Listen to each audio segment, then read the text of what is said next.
Well, hello, everyone. Thank you so much for joining me. Tonight, we're talking about 84-year-old Nancy Guthrie out of Pima County, Arizona. After nearly 5 months missing, still more questions than answers. New letters from the alleged kidnapper is continuing to raise more questions. But why now, after so many months of being quiet? And is this suspicious or not? As Derek is about to go on trial, is it a coincidence or is there more going on? We got a lot to talk about on the other side of this. I've walked through storms in scars and grace, smile through pain with a painted face. They called me too loud, too much, too strong, but honey, that's the reason I belong. Every scar's a scripture, every tear's a hymn. I found my worth where the light grew dim. They tried to break me, but here's a twist. I turned my pain into a clenched fist. I'm an unbreakable woman, born of fire and pearl. I shine like grace in a reckless world. You can test my faith, you can shake my plan, but I just fixed it. Thank you, doll. just watch me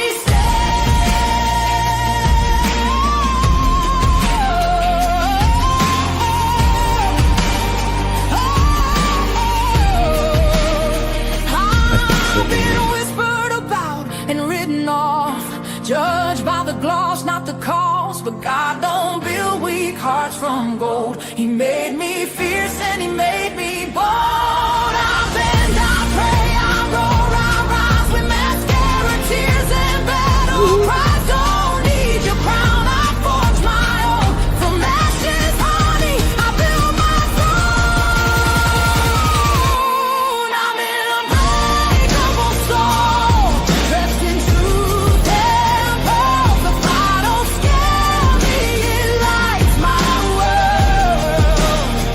You can doubt my voice, but you'll hear my name. I'm holy and hood, and I'm done with shame. For everyone called too much, too loud, too real. You're not to anything. You're exactly what power looks like. I'm an unbreakable soul, through the fight and flame. My skin is a story, my strength, my faith. Faith in my heart, fire in my curls, forever divine.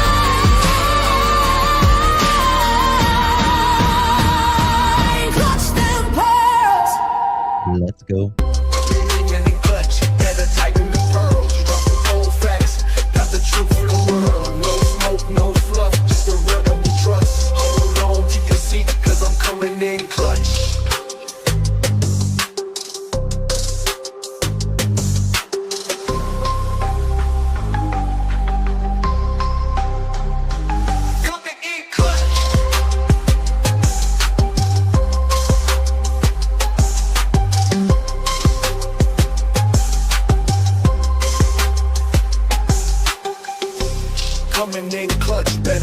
the pearls. Dropping cold facts, got the truth for the world. No smoke, no fluff, just the real that we trust. Hold on to your seat, cause I'm coming in clutch. Coming in clutch.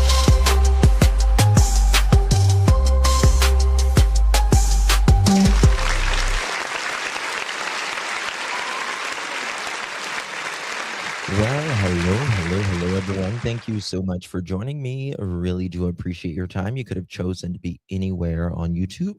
You have a lot of options, anywhere on the internet, anywhere in the world, and you chose to be right here. And your time is very valuable, and I do appreciate you spending some time with me. Today is the last day of June 30th, 2026. It is currently 5:36 p.m. on the East Coast of the United States. Bonjour. Hello, everyone. Good to see you all. Thank you all so much for joining me. Tonight, we're talking about the Nancy Guthrie case, 84 years old, missing out of Pima County, Arizona. And still yet today, no answers. Um, but this letter that recently came out, and I was listening to our friend, the Brew Crew, over 50 channel. Link is provided in the description. And he made an excellent point, very good point. And I never thought of this. Derek is getting ready to go to trial. Why, after so many months of nothing, zilch, nada, was he quiet? And then this letter goes out. Very interesting. Guys, before we get started, if you would be so kind, please do me a big, big favor and hit that thumbs up button. Would greatly, greatly appreciate that. Also, if you would share this live stream out, hit that share button, copy that link, drop it in any of your favorite social media. Also, if you would consider hyping this video, you get 3 hypes a week on YouTube. If you don't use it, you lose it. And you have to do it after the live stream. On any of your mobile devices, your phone, your tablet, whatever it works. Good to see all of you guys in chat. Hey, Pam, Millie, thank you so much, my dear. I appreciate you for that. Brew Crew, he's amazing. Yeah, good guy, really good guy. Good to see you, A. Higgins. Just me. Hello, darling. Good to see you, Patty. Kelly, hey darling, good to see you. Jennifer coming in clutch. How you doing? Miss Connie Crew, Pam, Pebbles, Lisa, Jennifer. There's Miss Catherine. How you doing, baby? Connie Cruz, how are you, darling? Miss Patty, Tina. There's Yvette. Good to see you, babe. Hamatude, how you doing? Good to see you. Lazy Days. He pleads guilty on 7-2. I know. It's interesting. You know what I mean? Just after all this time, there was these letters, then really nothing, and now it came out again. You know what I mean? Cheapskate, no trial because he pled guilty, so it's not going to be a trial, but he's going to court. Robin, good to see you, my dear. Thank you so much for renewing. Good to see you, my friend. Appreciate you very, very much. Thank you so much, Miss Robin. And Little Texas, thank you so much for 43 months, even before I was a true crime channel on this channel. Thank you so much, sis. Love you to pieces. Appreciate you very, very much. Hey, Lisa, good to see you, my friend. Opossum, good to see you, love. How you doing? Connie, Pebbles, Jennifer, Shayna, good to see you. Thank you, Miss Lisa. It is, oh God, it's hot. I'm not complaining, but it's hot. Hey, Goose, good to see you. I want to hear the tea you mentioned having about LD the other night. I'm working on it, Goose. I am, I promise you, really looking into some things right now. I talked to people today. I had to take my mother-in-law to the cancer center. She's getting her thyroid and stuff checked today. And on the way back, I was ring-a-ding-dinging. So working on it, babies. Granny, good to see you. Key, good to see you, my dear. Patty, Miss Sarah, Yarika, hello. 7, good to see you. Robin, you're a member again. Thank you, baby. Good to see you. Tars, good to see you, friend. Tune again, Patty, Kimberly, everyone. Okay, good to see everyone. Thank you, guys. It's raining now. It cooled down. Oh, it's 90, I think 95 here or something like that. Real hot, real hot. Okay, guys, a lot to cover. Interview Room is going live. I think he's going live tonight. I'm pretty sure at 8. Let me check that to make sure. The Interview Room. I don't know what he's talking about tonight, though. Okay, yeah, he's talking about Nancy Guthrie, why this disappearance still haunts investigators, 8 p.m. So I need to get to talking because we got a lot to cover tonight. Lattice, good to see you, my friend. Thank you for joining us over on Kick. Guys, by the way, make sure you are subbed up to my Kick channel over on Kick. I'm going to be going live over there tomorrow. And I won't be live on YouTube at that time. So make sure you join me over at Kick as well. Sub up to my Kick channel. Mods would drop that. 70s in Florida. My gosh, that's cold for Florida. That's winter time. Brian Hinton put some stuff out as well. TMZ, a lot of people. 57% humidity is glorious. Don't come to Florida. Florida, you can't breathe. You can't breathe in Florida. It's so humid. The TMZ letter writer says that he won't do a screenshot of the video because the metadata will lead to the FBI to him. So he's right. He's right. Now, there is ways that you can do it. But again, like there's programs you can put it in. But I would still be skeptical. You know what I mean? Because the FBI has some power, right? I mean, they're the best intelligent agency bureau in the world. So I don't, but here's the thing that I don't understand, right? And I talked about this yesterday. I would, if I was Harvey, I would ask him, okay, so let's say they did this to Nancy because they wanted money. What did you expect, sir, ma'am, whoever? What did you expect? Of course, if you say, hi, I did this to Nancy, I want umpteen Bitcoins, whatever, you're going to have to show him something.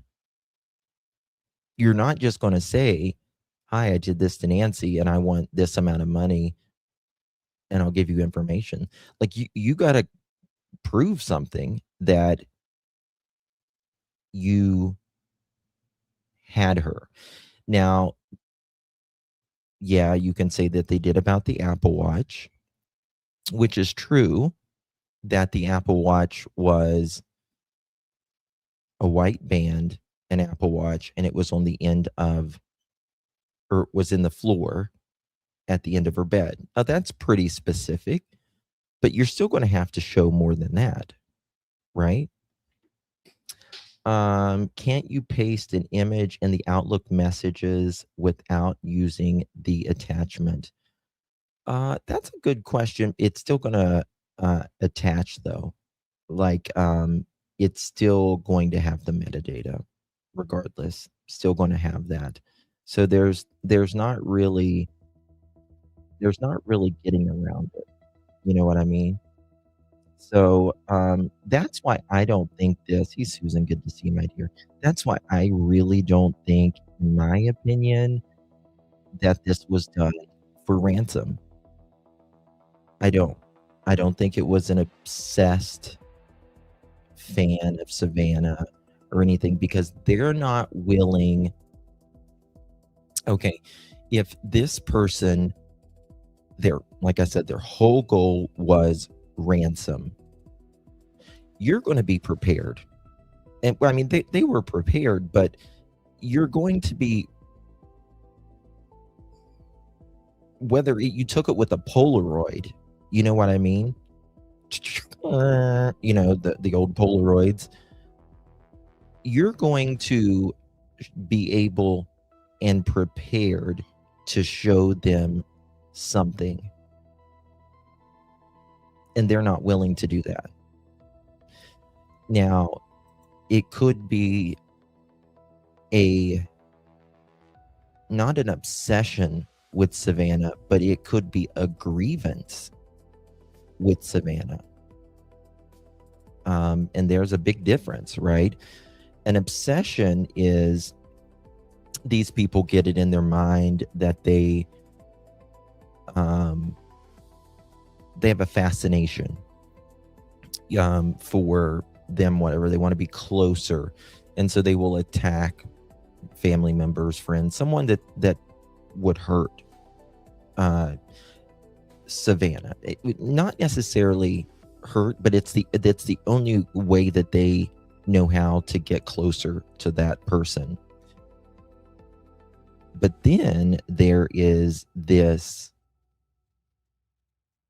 grievance, right? If I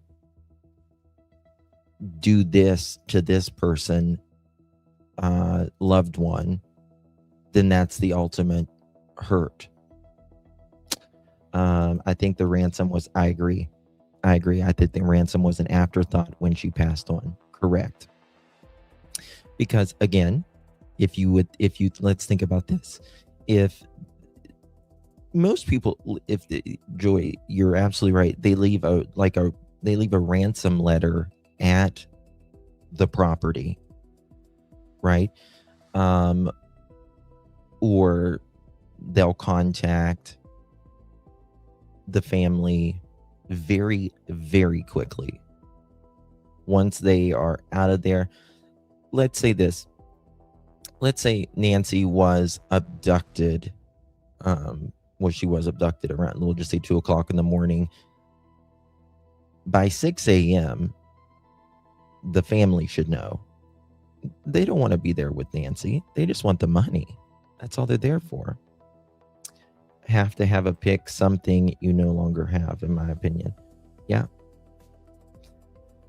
A burner phone will work. Not as much as you'd like to think. Not the burner phones today. Not the burner phones today. They're not like the old burner phones. There's a lot more you can pick up on them now. If they were actually wanting money, they would have given the family a way to communicate back. That's exactly right. And so, good point.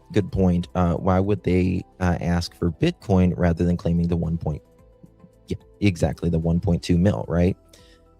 So another thing, whenever they were speaking after the second letter, that's when Savannah and them came out and said, we will pay. We hear you. We understand. In my opinion, they meant they understand she was deceased. And they didn't respond. So that tells me, again, another reason that this, in my opinion, was not done for ransom. Because they said, we will pay. We need to know where she's at. They didn't do that. And that tells me, nope, no bueno. There's a way to send pics, attachments. However, if the creator of the notes doesn't know, then that makes me suspicious of their origin. There's you can like airdrop it or something like that, but again, they can very easily track that as well. You know what I mean? Still irritated about no searches. We're going to get into that because United Cajun Navy fired back today, or maybe it was yesterday. I can't remember. Still irritated about no searches and releasing the house. I'm thinking the letters are bogus, but why no arrest? Very interesting. I think that's why SG skipped Nanos and went right to Kelly. Maybe. Let me show you guys this. Look at this. Look at this buffoon. Look at him. He tries way too fucking hard. I'm sorry. Justin, just a thought. Do you think the 3 Nancy Guthrie cases could be connected in ransom? Most definitely an afterthought. When you say cases, Lori, do you mean when they went to each, like the warrants? Daly, Carlos, Annie, and Tommaso? If that's what you mean, then definitely yes. Yep. Can't drive with a damn issue. Yeah. Yep. I think it's all a bunch of BS. There's just waiting to be relevant or have their 5-minute spotlight. The math ain't mathing at all any part of the damn issue. It's maddening. A lot of people don't buy these new letters. A lot don't. I do. I kind of do.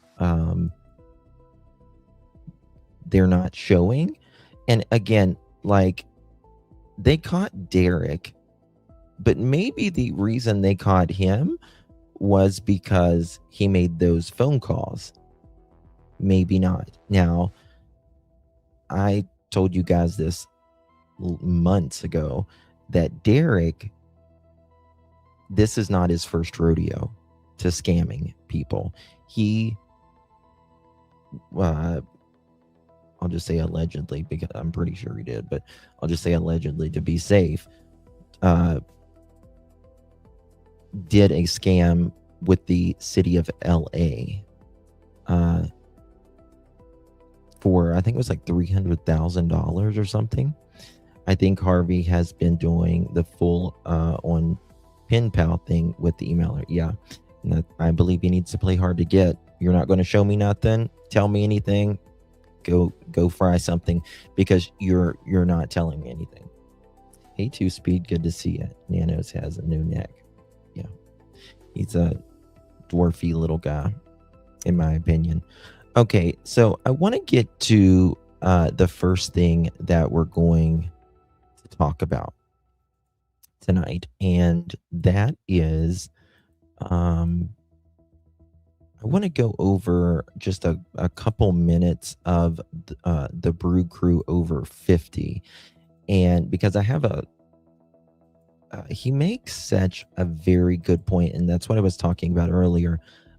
I never thought of this, and it could be a coincidence. It may absolutely be nothing, maybe absolutely nothing, but nonetheless, it's interesting timing, to say the very least.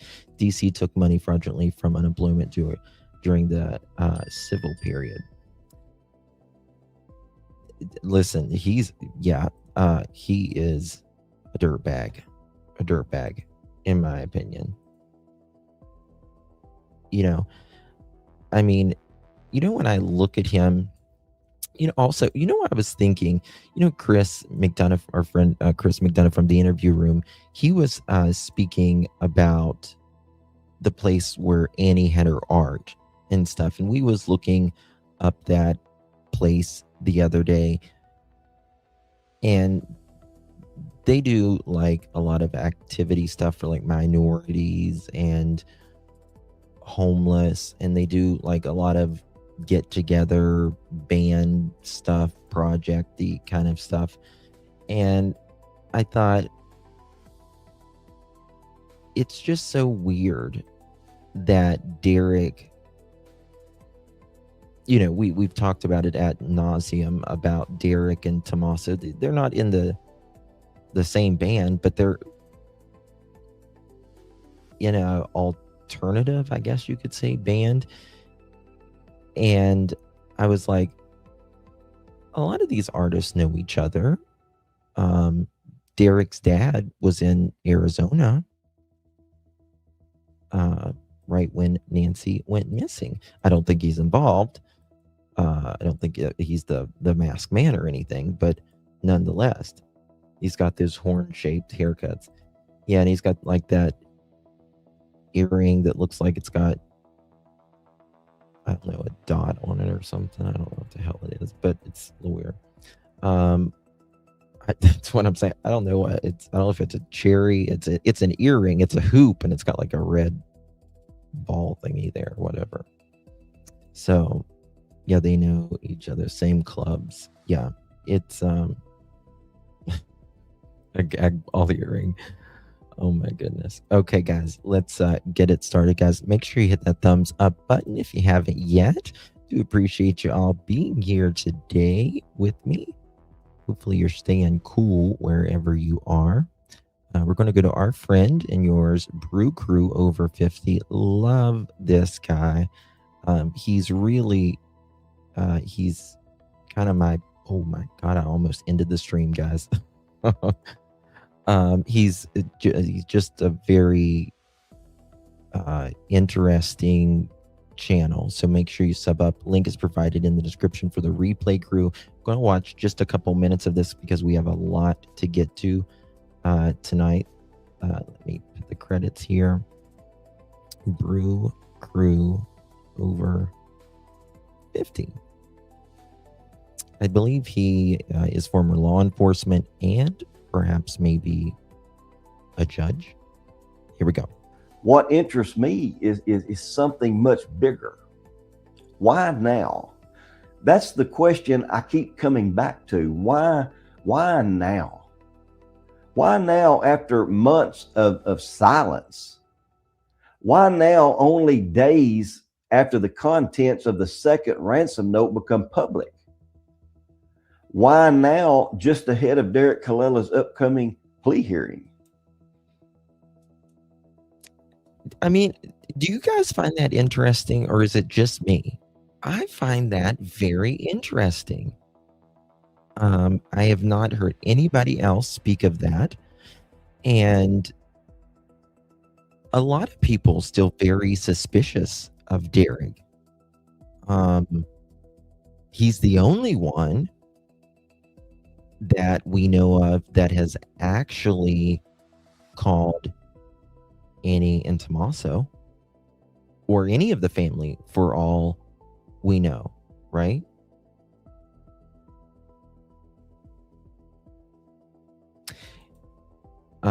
Take the proof and download it to a thumb drive. Not that difficult. Mail it to the FBI anonymously. There is the proof. Well, there's still information from your computer, though, on that.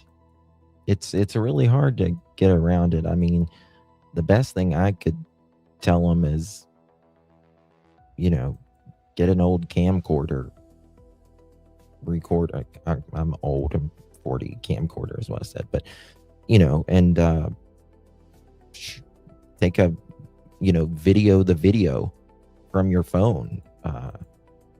I don't know, but if you mail it, that's another thing. I mean, it's a hard world to try to hide yourself nowadays. DC and T run in the same circles. It wouldn't surprise me. Wouldn't surprise me a bit. He is not only a rug user, but a rug wearer, apparently. Lord, the hair. He has moose and squirrel hair. Yeah, he's got horns. I just now noticed that. I am willing that Tommaso was the mastermind. I don't know. I truly don't know. I'm still sus of the timeline. Can't help it. I'd be lying. Now, whether these notes are true, false, or somewhere in between, the timing is impossible for me to ignore, because timing, it's really evidence too. I'm trying to find out if he actually sent something to TMZ or news station, or if it was just a text and phone call. It's just, from what I understand, text messages through their online portal. That's their tip line that's encrypted, from what I understand. Now, one thing that immediately caught my attention is this. If these communications are actually coming from different people, that could be significant. One message appears to say, Nancy. Here's my Lakeside. I love you to pieces. People were asking about you the other day. How you doing, babe? I'd be scared of the FBI to look at what they did with the Vegas shooting. It was out of a plan, not a hotel. Or died and was buried with nature. The next communication appears to say, I didn't write that, but I know who did. I know the people responsible. I know where they live. I even have video Those are two completely different positions here. And again, I'm not Yes. saying that they're different people. That is correct. That is correct, Charity. He did write that. Derek texted A and T. Did you get the Bitcoin? We're waiting on our end for the transaction. Which, to be honest with you, Derek is doing more like somebody that's doing an actual ransom letter than the ransom people, right? Because he contacted the family. He asked for the money to the family, and we're waiting, right? That's more like someone who's going to do a ransom letter than it is someone who just says, I got Nancy, we're sorry, she's buried in nature, yada yada yada. Hey War, good to see you, baby. It's also easy to get these phone numbers to. Oh yeah, yep, sure is, absolutely. I'm saying investigators should absolutely be asking whether they are, because if they are, sure is, that could tell us something inside this case has changed. And when trust begins to break down after a major crime, people begin separating themselves from one another. I've seen it happen many times. Now, here's another question that keeps bouncing around in my head. Why did investigators, or those close enough to the investigation to make this information public, allow the contents of that second ransom note to finally become known after months of secrecy?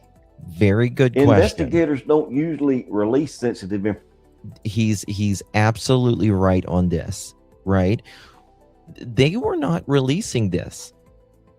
And this is a critical point, in my opinion. They would not release what was in that letter about the watch and stuff.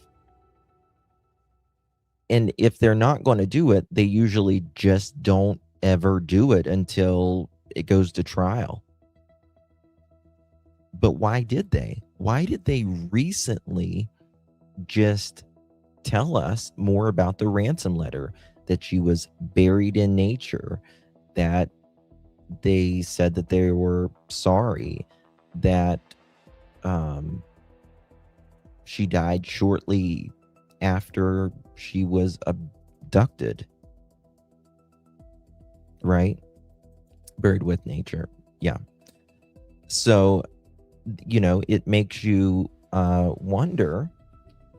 One second. Okay. It makes you wonder, why now? Does that mean that they are ahead of this? Usually whenever law enforcement releases something, it is because they are very much, it's old news to them, right? It's old news to them.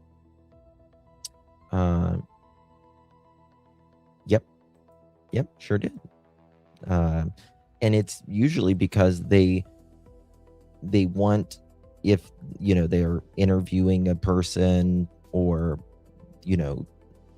they want them to not put it all out, because they can ensure that it is who they're talking to. So there's that. Let me see here if I can let me see here. Letter. No, let me try this phone. Let me see what day he contacted them.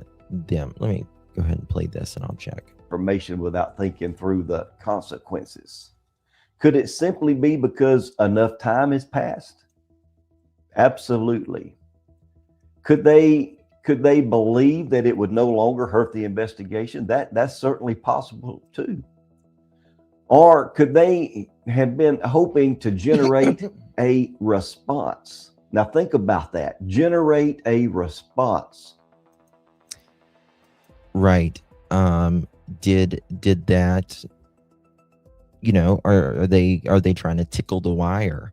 Is the FBI Pima County. I don't think Pima County's out there, but is the FBI trying to tickle the wire, trying to get them to talk in one way, shape, or another? Scout said, Justin, did the Summer Wells milk jug video get shared with no metadata? No, it did. Okay, hold on. So let me finish your question. I know that the metadata came out recently, but was after the original video was obtained. I might be wrong. So with that specific thing, she said that she would share it. And I can tell you 100% that it would, in the Summer Wells case, that particular picture was actually when Candace said it was. Yeah. But yeah, there's metadata attached to everything. They're mentioned buried in nature sounds like they placed her in a clandestine grave in somewhat of a remote area. It's got to be close to a road, a trail, something, right? And everyone is buried in nature unless it's someone's basement or something, right? I mean, where else are you gonna? Unless you're like in a mausoleum or cremated, I guess. But it's all, nature. Outside. One of the oldest investigative techniques is carefully controlling the release of information, and that's what we've seen in this case. Then watching what happens, who reacts, who suddenly contacts the media, who begins talking, who changes their behavior, who feels compelled to explain something that nobody asked them to explain. Sometimes investigators aren't just interested in the evidence that they already have. They're interested in the reaction that evidence creates. Now, let me be clear here, because I'm not saying that that's what happened here. I have absolutely no inside knowledge of anything. But after 21 years in law enforcement, if we're sitting around that investigation table, that possibility would absolutely be part of the discussion, because sometimes investigators, they don't need a suspect to confess. Sometimes they just simply need the suspect to react. And if that's what happened here, these new communications become very interesting. Now, add in another piece of this timeline. Derek Colella has an upcoming federal plea hearing this week. Now, let me be very clear, because I'm not suggesting that these newest communications are connected to Derek. There's Okay, so I was looking about when Derek first contacted on February 11th at 10:16 a.m. TMZ founder Harvey Levin says the outlet received a third letter from someone claiming to know the identity of Nancy's kidnapper and demanding 1 Bitcoin, like they are now. The letter reportedly said that the person had tried to contact Savannah, Annie, and Cameron directly.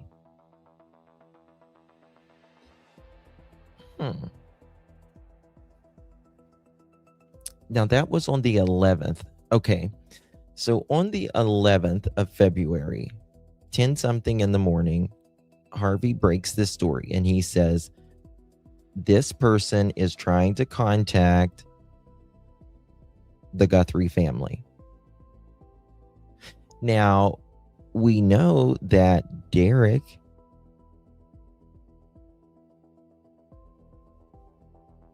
tried to contact the Guthrie family, or at least Annie and Tommaso, right? But he's caught. So why is this person allegedly the same person that was contacting him recently is the same person back then, allegedly. Something's weird. Something's very weird here.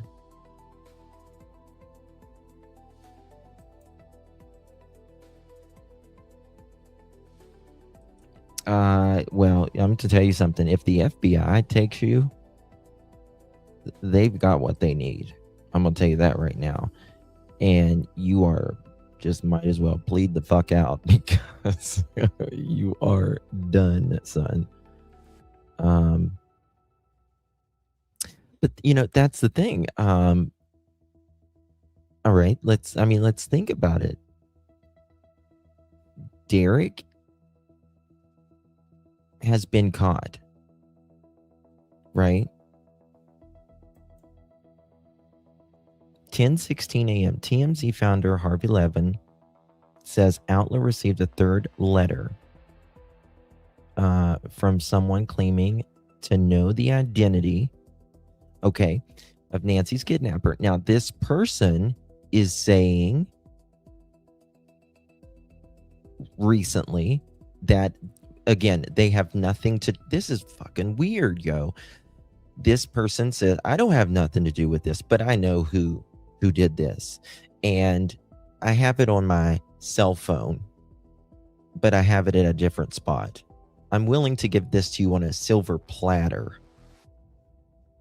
And like I've always said, if you had nothing to do with it, how the hell do you have this on your cell phone?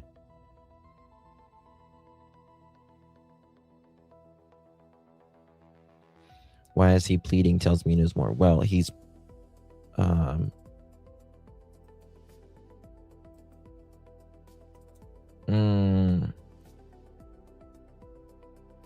something very weird here. Let me find something. There's no public evidence proving that. But would I ask whether the timeline is a coincidence? I sure would. Think about the sequence. The contents of the second ransom note becomes public. Days later, another communication appears, claims to know the abductors and to know where they live. They claim to possess video evidence. And all of this unfolds just before Derek's plea hearing. Now, if you were an investigator, wouldn't you? He's right on it. He is right on it. And again, I think that this is porch guy? No, I don't. I don't think he is porch guy, in my opinion. But the timing is very strange. Very, very strange. Oh, Pam, you okay, baby? At least explore whether those events are connected? Because I certainly would. You know, they react to what they think is about to happen. One lesson that I've learned over 21 years in law enforcement is people involved in crimes, they often panic long before an arrest is ever made. Sometimes all it takes is believing that someone else is about to talk. Maybe Derek knows more than anyone realizes. Maybe he doesn't. Maybe he has absolutely nothing further to offer investigators. We simply just do not know. But what if someone else believes that he does? What if someone is sitting at home right now wondering, what if Derek starts cooperating? Mm-hmm. Fear changes behavior. He's right on it. He is fucking right on it. Pardon my French. What if it's almost Derek's court date, right? Joanne, you just can't make sense of, you can't make all of this make sense. Yes. It's crazy, isn't it? Joanne, thank you so much, my love, for 7 months. What a rock star legend. Appreciate you, baby. What if he knows he's a scammer? We know that. We know that. He's done it before. Girl, mom, how you doing, girl? How you doing? Good to see you. But he's getting ready to go to court. And what if he fucking knows more?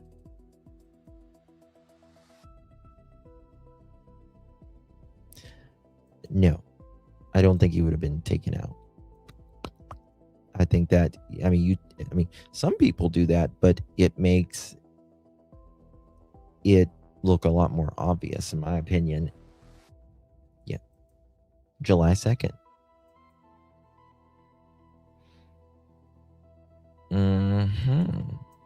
Fear gets people talking. Sure does. Fear gets anonymous emails sent. Fear gets people pointing fingers. And it causes people to protect themselves instead of protecting everyone else. I've watched it happen more times than I can count. Or is someone just mad? Here's another possibility. Maybe this isn't about fear. Maybe it's about anger.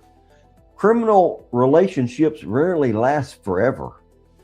I mean, you have money, broken promises, jealousy, feeling abandoned, feeling betrayed.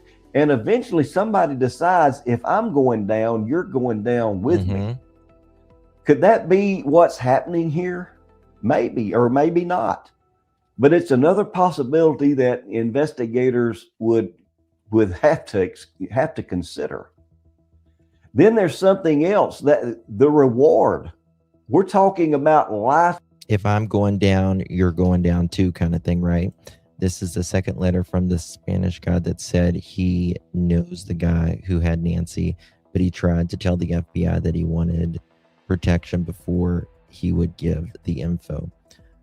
Well, he said for 1 Bitcoin, he would, put it on a silver platter as well. I don't know what you mean by it. I don't know what you mean by the Spanish guy. Like, do you mean Derek? Is that who you mean? This is Brew Crew over 50. Link is in the description. Mods can drop that link as well if you would be so kind, mods. The first TMZ report about the alleged ransom letter appears to be February 3rd, 2026, published at 12:22 p.m. Pacific time. TMZ titled, "Alleged ransom note from Nancy Guthrie kidnapping demands millions in Bitcoin." In that report, TMZ said the note was sent to them Tuesday morning, demanded millions in Bitcoin, included a Bitcoin address, and was forwarded to the Pima County Sheriff. Okay. Something's weird. Changing money. If someone truly has information, what suddenly motivated them? Was it guilt? Was it greed? Maybe fear? Did someone decide that they had rather collect a reward than continue protecting another person? Again, I don't know. But investigators, they absolutely have to be asking these questions. Now, as I step back and I look at everything that's happened over the last week, I see movement. I do too. First, previously undisclosed language from the second ransom notes become public. Then another communication suddenly appears. There's movement. Now a federal plea hearing is approaching. Whether these events are connected or not, they certainly create pressure. And pressure changes people. Pressure exposes weaknesses, and it creates mistakes, and it causes communication. Pressure breaks loyalty. Pressure breaks pipes. Now, people ask me all the time, all right, guys, you really? We got a poll in, do you think movement is happening in Nancy Guthrie's case? Put a 1 for yes, 2 for no, or 3 for unsure. Hey, Millie, good to see you. Hey, Direct, good to see you, my friend. Derek is pleading guilty. Yeah. Let's see here. Derek Kella is 42 years old, California man, federally charged with transmitting a fake ransom demand to the family of Nancy Guthrie, the mother of Today's Show co-anchor Savannah Guthrie.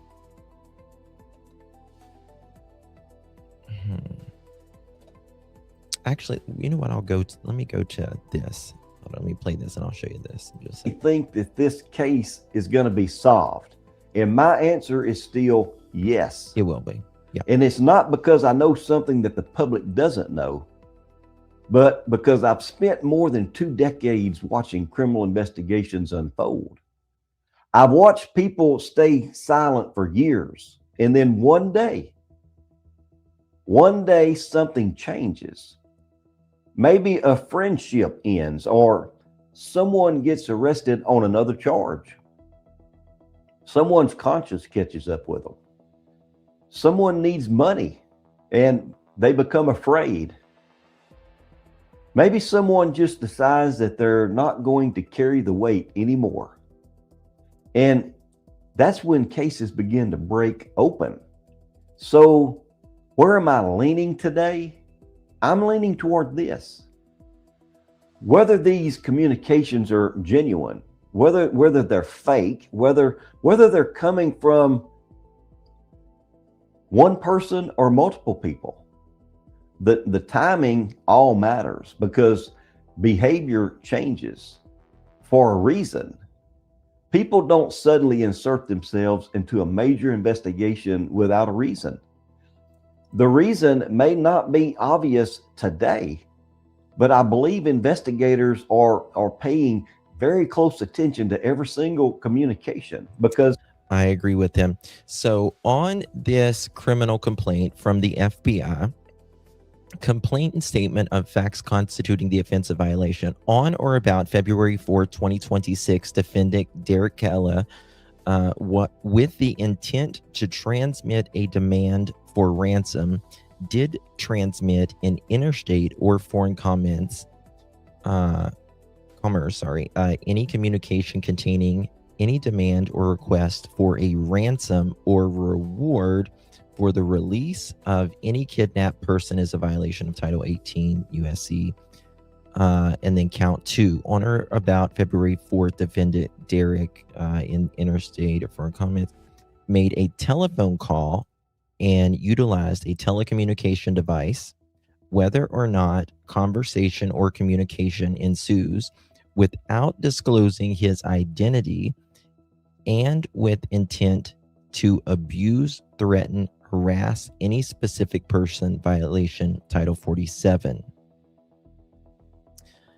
Nancy Guthrie was last seen in her residence at Catalina Foothills community outside Tucson, Arizona on January 31st, 2026. Nancy Guthrie is an 84-year-old woman with mobility issues that likely precluded her from walking long distances unassisted. On the morning of February 1st, 2026, a friend of Nancy Guthrie contacted the victim's family and notified that Nancy Guthrie had not attended church that morning. At approximately noon, February 1st, 2026, Nancy Guthrie's family entered the residence and determined that she was missing and reported her disappearance to law enforcement. Law enforcement arrived there shortly after. Blood was found at the residence near the porch. On February 2nd, 2026, KOLD, a CBS affiliate in Tucson, Arizona, received a ransom demand via their online tip portal. The demand listed a Bitcoin wallet addressed to receive the ransom payment. Okay. So Derek requested Bitcoin too. Something is up. Okay. Derek is getting charges in what, 2 days from now. He's going to court pleading out in 2 days from now. This new ransom letter recently came out and said, we're sorry, Nancy's with nature.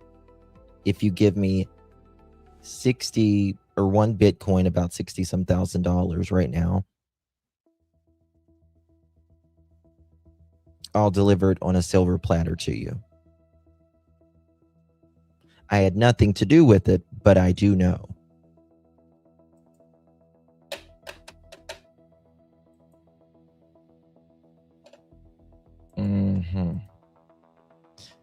DBI, thank you so much, my dear. Welcome to the Pearl family. How you doing? Thank you so very much, my dear.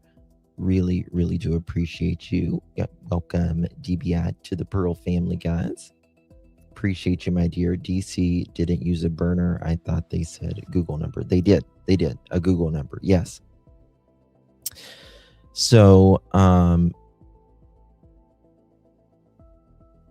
on February, okay, they demanded a list of Bitcoin wallet address to receive the ransom payment.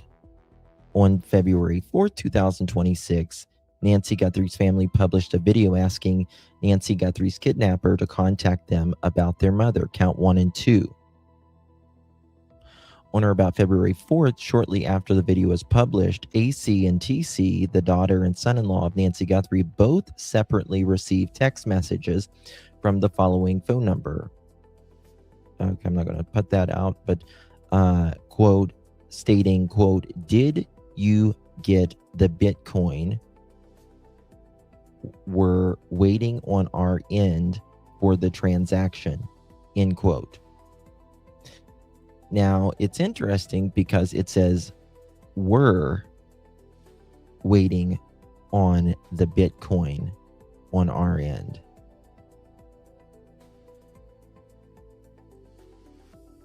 We're waiting for a Bitcoin on our end. AC and TC received these texts while in Arizona. Law enforcement was able to determine through open source methods that the 0552, last 4 digits, number was associated with a voice over internet protocol, a VoIP phone number, text and call application that allows users to obtain another phone number for their mobile device separate from the number assigned to them by their wireless carrier. Law enforcement submitted an emergency disclosure request for the 0552 number based upon the records provided for the 0552 number was registered to the following email address. And it's got Derek's email.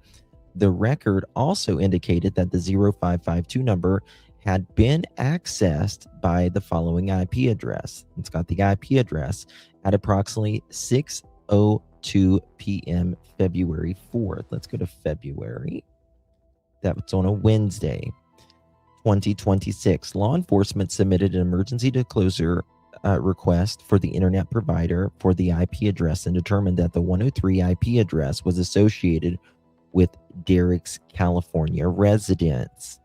After Miranda warning, Kaela admitted to sending those 2 text messages. He admitted to using the VoIP account from which 2 actual text messages came from.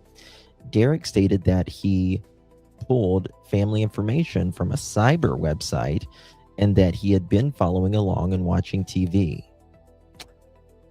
When he said that he sent the message, he was trying to see if the family would respond. Data received showed that at approximately 3 minutes after the text messages, Derek called the family of Nancy Guthrie, which lasted 9 seconds. The 2 text messages have not been linked to the February 2nd ransom demand. That's the last thing that they put on that. Now it's making me wonder, though. I gotta tell you, now it's making me wonder because I again, just like Mr. Brewer here, he is saying that we got this new ransom letter through TMZ. Hold on a second.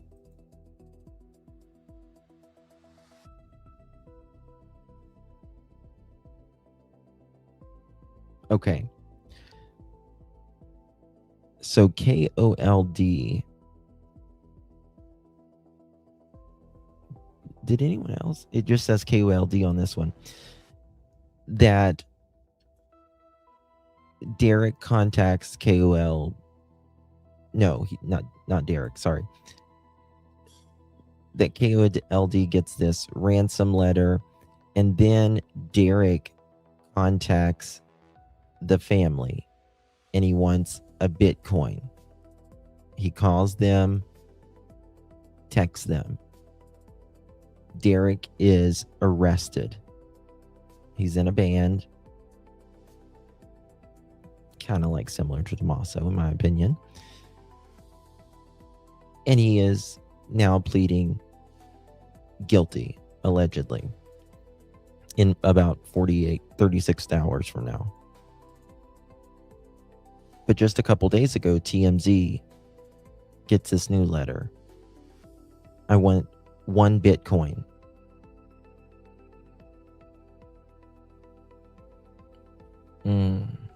Very, very interesting. Who dat? Thank you, baby. Good to see you. Love you, hon. Love you, who dat. Thank you so very much, my dear. Really, really do appreciate you. Thank you so much for your support, babies. How you doing? Thank you, baby. Appreciate that. Maybe DC's friends sent the others different devices. Well, I think Derek messed up by using a VoIP phone number. That's what I think. That's what I think. Rather than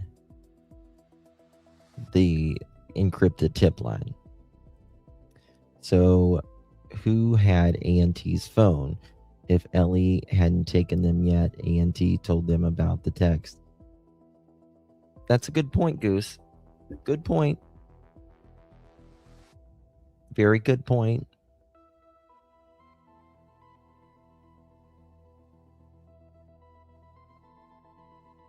Good point.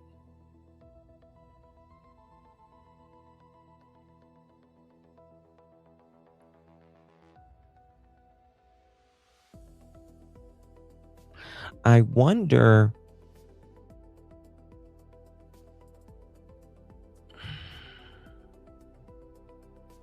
if these people have been around Annie and Tommaso and know them that way, or know of them that way.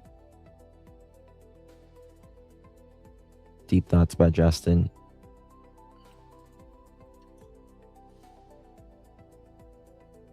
Very interesting. I think I zoned out. Sometimes the biggest break in a case doesn't come from forensic evidence. He didn't say anything. Sometimes there was no answer. There was no answer. Sometimes it comes from someone making one mistake that they... Or, again, that... You know, we can think of it as if Derek would be involved in this, then most likely, just like Goose just said, you know, why would they contact Annie and Tommaso, and Annie and Tommaso report that, right? They wouldn't report that on themselves, right, if they're involved. So that tells me, if Derek is involved, that they're not involved, in my opinion. Or it could mean one of them is involved and the other one isn't,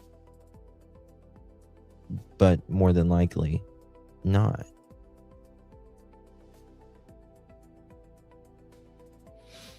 Yeah, they didn't answer from what I understand. I have some more reporting on that. I've shown it before. I'll dig on it again and pull it out.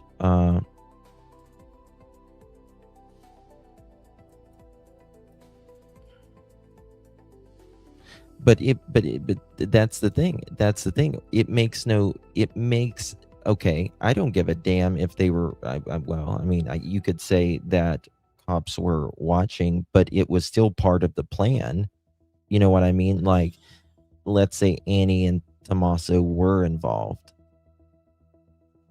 then you would kind of scratch that plan and say, don't call or text me. Maybe call or text Savannah or Cameron.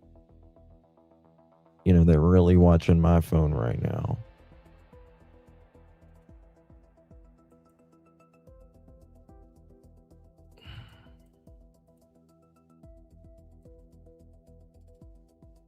I don't know. I love Brian. Is he married? If not, I'm going to ask him to wait for. I think Brian has a partner. I'm pretty sure he does. I think so. Never planned to make. Could this week be the week that we've all been waiting for? No, for months? I think it was a voicemail. I've got some more documents on it somewhere I've shown before, but no, he doesn't have kids, Miss Eureka.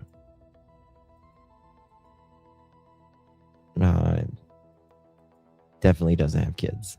I think Brian. Never mind. We don't really know. But it's finally beginning to get hot in the kitchen. Now, before I end this video today, I want to leave you with one final thought. I know it's easy to become discouraged. We've all been discouraged. This case has been like a roller coaster. It's easy to think that nothing is happening because we don't see arrests being made or daily press conferences. Yeah, I'm aware of that, Sherry. I got 3 of them. So. Or really monthly press conferences. But that's not how major investigations work. Behind the scenes, evidence is still being examined. DNA is still being processed, and digital evidence is still being analyzed. Tips, they continue to come in. Relationships, they continue to change.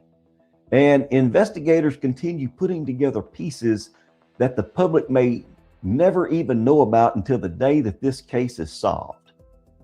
Now, to the person or persons responsible for what happened to Nancy Guthrie, you may believe that time is your friend, and you may believe that enough months have passed for people to stop paying attention. Hey, Yahweh, I have to delete your message on that because of YouTube. They don't like that word.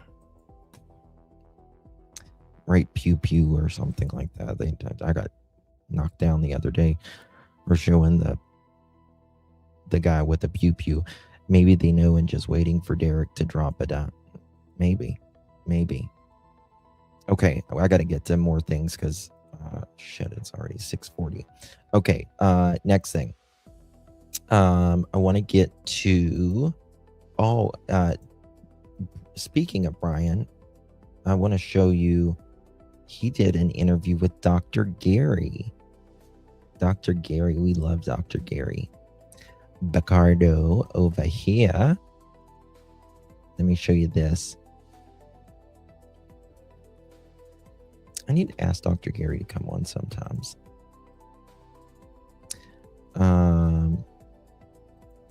Watch this. Let me back it up a little bit right here. I'm sorry whether any of the family would be involved in this or not. This was nothing but for the cameras, in my opinion. I just think it was for the camera. I also think it could be a good gesture for them just saying it's a thank you for, you guys doing this, maybe. But I still think it was, if they didn't want to be seen, they wouldn't have been seen, in my opinion. Much lately, but he did go on a local radio show in Tucson over the last couple of days. And he's been on that radio show before. And I'm always interested listening because it seems like he has a relationship with the guys on the radio there, and just seems sometimes to be a little more open about things that are going on. So I want to tell you a little bit about what he said. He said that the FBI is in charge of the ransom notes, which we knew. We knew that the sheriff's office was investigating. That's very, very common for the FBI to be in any ransom notes or anything. They're really good at that. And Nancy could have been essentially interstate travel, right? Taken with interstate travel.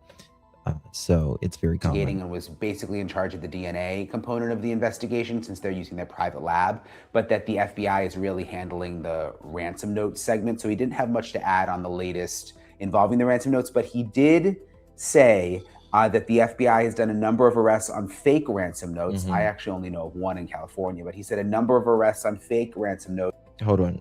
Really? Okay. Now, my question here. If there is multiple arrests on fake ransom notes, right, which the FBI made no, bones about it, that if anybody made fake ransom notes, they would be arrested. But why do we just know Derek's name? Why do we just know Derek's name?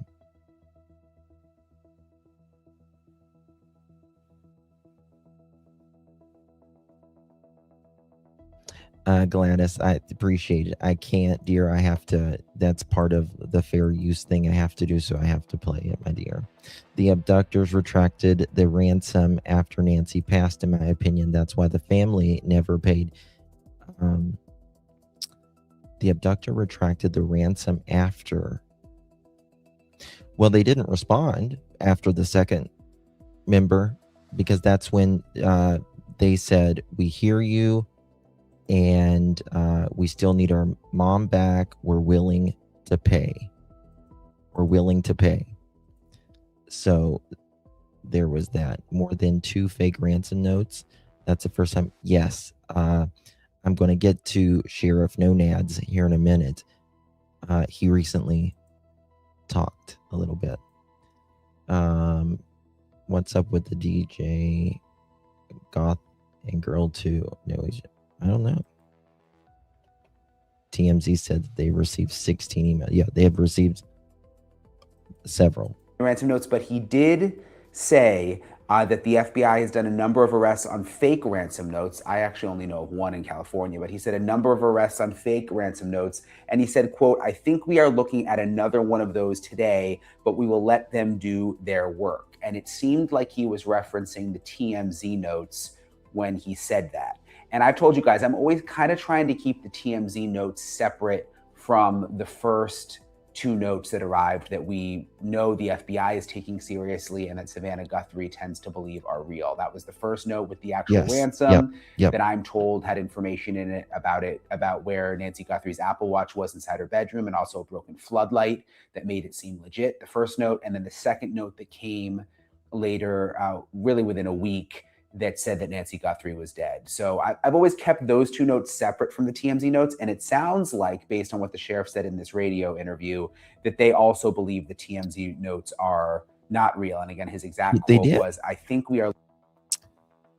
The abductors retracted the ransom before the family's second response. They knew she had passed. I thought it was the first ransom note. Time is of the essence. Let me look here. And then they said time no longer is of the essence. Let me see here. Okay. February 3rd, Pima County Sheriff's Department issued a statement. We are aware of reports circulating about possible ransom notes regarding the investigation to Nancy Guthrie. 2:49 p.m., TMZ publicly reports that they had received the ransom notes. 3:49, okay. And this was February 4th, 6 p.m. Savannah Guthrie says they are aware of the ransom notes and they are, quote, ready to talk. Ask possible abductor to reach out to them. February 7th,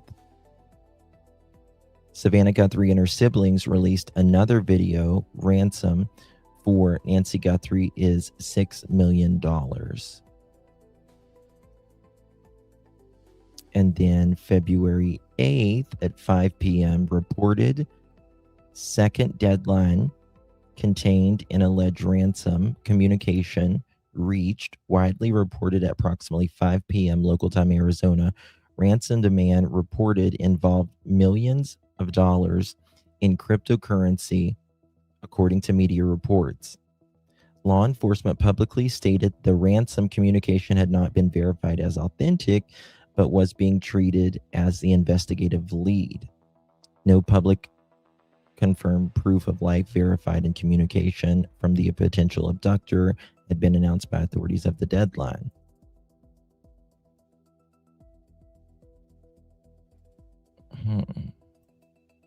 Looking at another one of those today, but we will let them do their work. And he was referring to fake ransom notes that the FBI has investigated. So I thought that was interesting. He talked about the FBI task force. And I told you guys about this before, but basically there are people who are assigned to the Nancy Guthrie case full-time, FBI agents, and then also people from the Pima County Sheriff's Office, detectives. Yeah. And they meet at the FBI office in Tucson every day. And this is their full-time job, working the Guthrie case.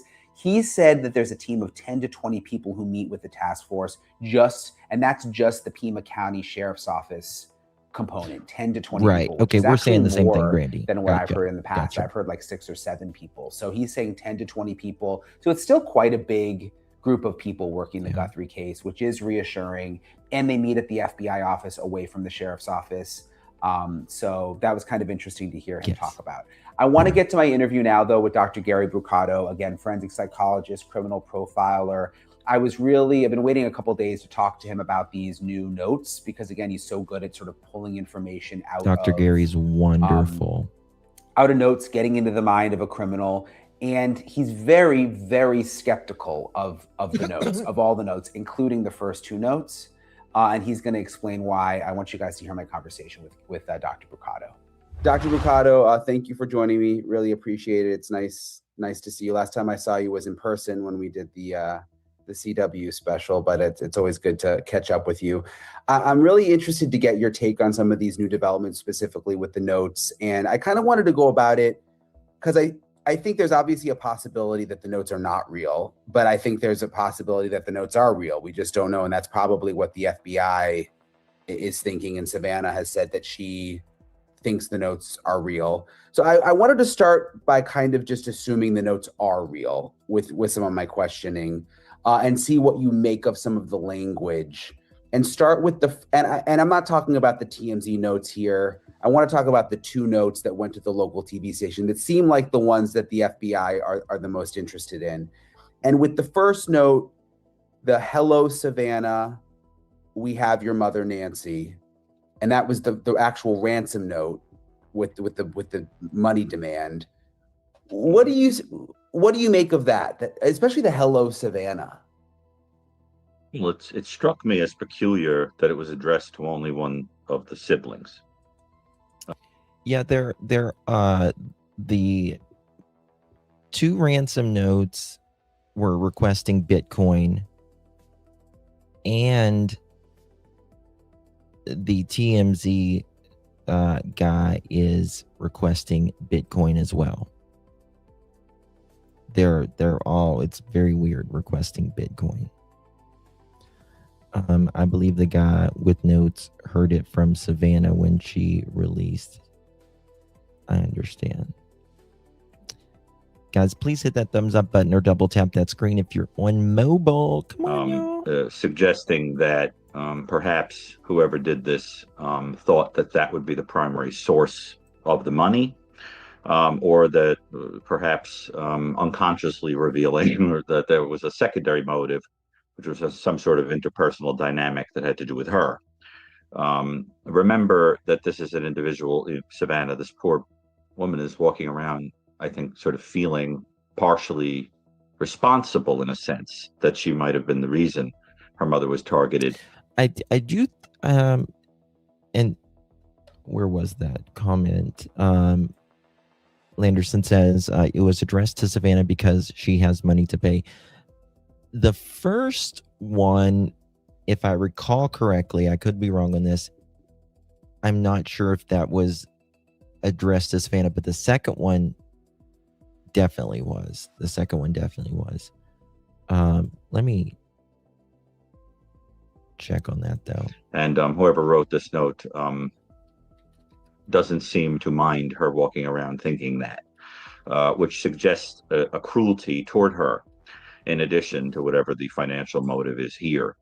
So that I think that there's something about this that suggests someone singling her out either for a practical reason, which is financial, or an emotional reason, which is that they have some knowledge of her family, some personal feeling about her, some animosity. Yeah, and if the reporting is true, I mean, hello, Savannah, we have your mother, Nancy. Mm-hmm. To me, it strikes me as kind of a weird way of putting it. Like, we have your mother, Nancy, you know? Mm-hmm. Well, the word "we" is interesting because if it is true, and again, if you believe Derek is connected, which we have no proof of that as of now, but he said also we're waiting on our end as well. Just a note. It settles the question of whether this was a cabal of people or one individual. The problem I have is that I'm always operating within the framework of having concluded that there is a very good possibility this entire thing was designed to give the impression of an abduction. Okay. When it was. And I said the second note was addressed to Savannah. The first note was addressed to Savannah. The second note, there is not a clear source on that. Wasn't one. Or it was an abduction attempt that went very south. If this was a traditional abduction, there would be proof of life given with the letter. Usually, you're looking at 24 to 48-hour window of sending a note and wanting, especially an elderly victim, an elderly target, out of your hands very quickly, because there is the possibility that they won't survive or they'll develop a medical problem or other things. So you treat them very gingerly. And yes, even if she died, why not keep trying to get the money? Second ransom note could have said, we'll tell you where the body is for a specific amount of dollars, but they stopped communicating. Kidnapped seemed fake. I don't know. The first two notes I do believe are absolutely real. I've kind of always thought that. I still think that. But again, it's like they chicken out whenever they start asking for proof. But again, they did say recently that they said about the Apple Watch being at the foot of the bed in the floor. Why would Derek risk up to 20 years in prison just for a hoax? Absolutely doesn't make sense. I mean, I hear you and I completely understand, but he has also scammed others before. He's involved, just got now denying more involvement. But just like Judge Brewer said about that, he may know something, and the other ones might be getting uncomfortable.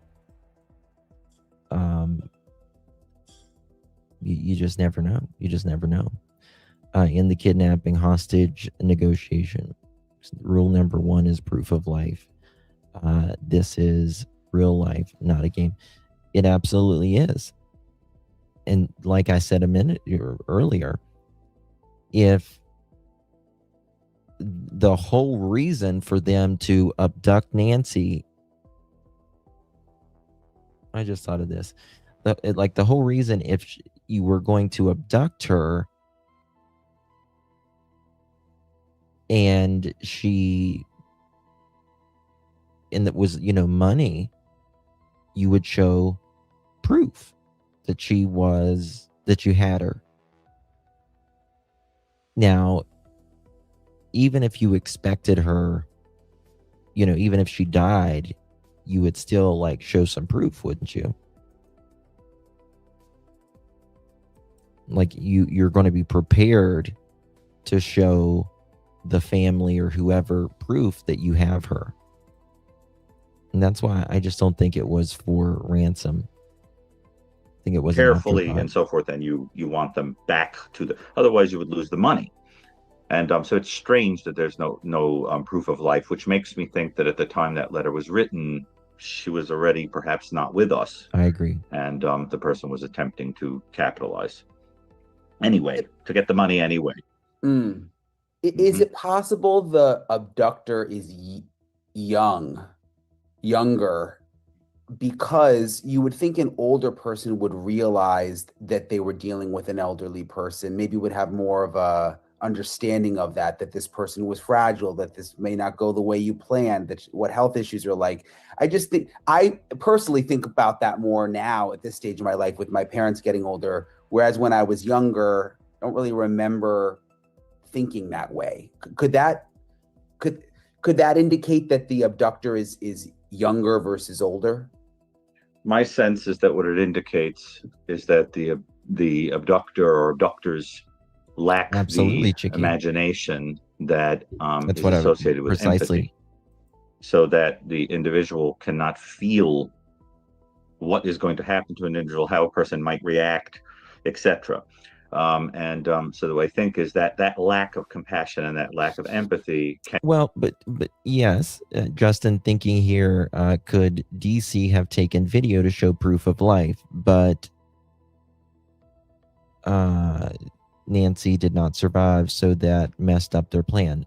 Yeah, but regardless, you're going to, if your motive is money and you can get money for her deceased as well, because again, Savannah said, we will pay, we understand you, meaning they knew she was dead because they had gotten the note, time is no longer of the essence, but we will pay. And that's when they quit speaking. So that's why I don't think it's about money. I think, the money would have been, and they're still allegedly asking for money. I think they'll take it. But, if you believe the TMZ letter, they said, we will, you can put it in this Bitcoin address and I won't take it out until the abductors are caught. Which means, in my opinion, they're not really needing the money right now. The risk was too big to return her after she's passed. Well, I mean, yeah, but it's a major risk to do this anyways. But regardless, if the motive is money, dead or alive, you want money. They said time is no longer of the essence. And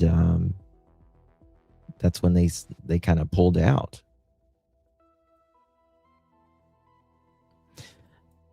I do think it was about money, but now it's an actual M charge, whole other ball game. Are they worried about DNA?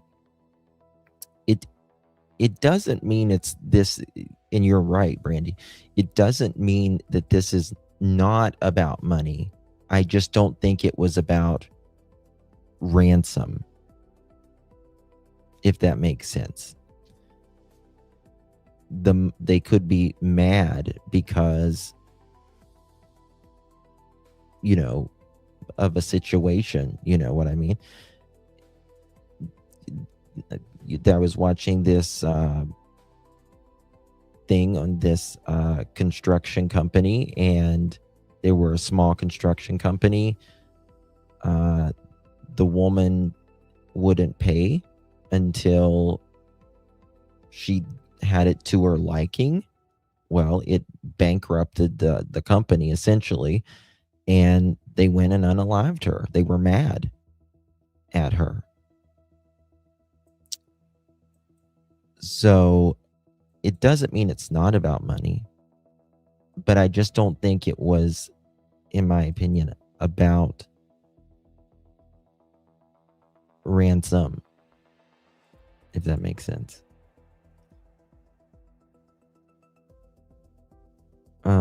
Wonder if geofencing was done to find cell phone. Oh, 1,000%. First thing. Why haven't there been any kind of documentary deep dives on 48 Hours or whatever about Nancy Guthrie, her past, her family interviews of people that TMZ wants to do one. It had to be a kidnapping for ransom. Don't forget the Google searches, which showed the motive. I don't think it has to be no, I disagree. I don't think it has to be a kidnapping for ransom. The Google searches, there was like a Google search or whatever, but I don't think that's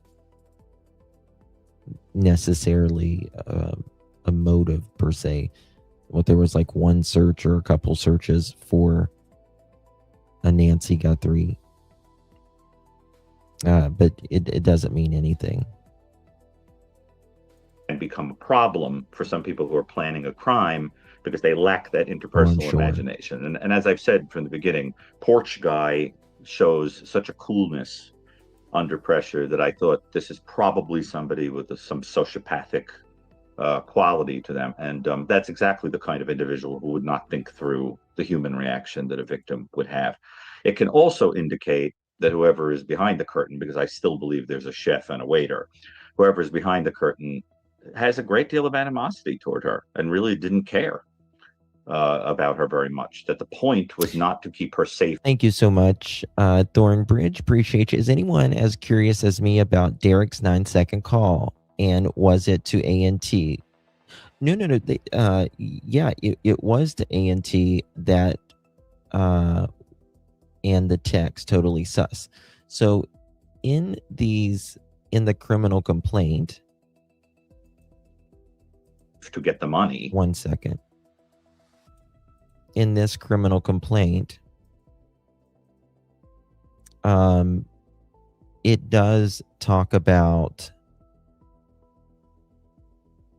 I have another criminal complaint that's longer than this, but it does say that it was to them, if that's what you mean. Am I understanding it wrong? Does anyone excuse me about the 9-second call? And was it to A&T? Law enforcement won't tell us, and the text.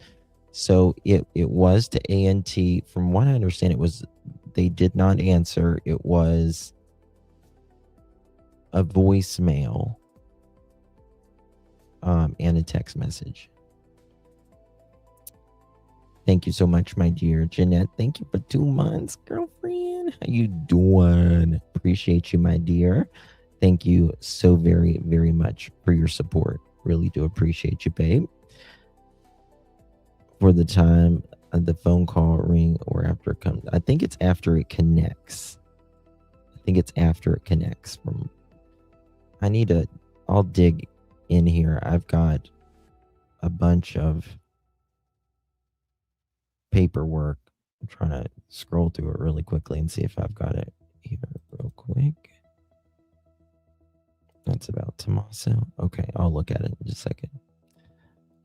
We don't know what all he is pleading to yet. I mean, unless there's been some updated papers, we do know that he's pleading to one count of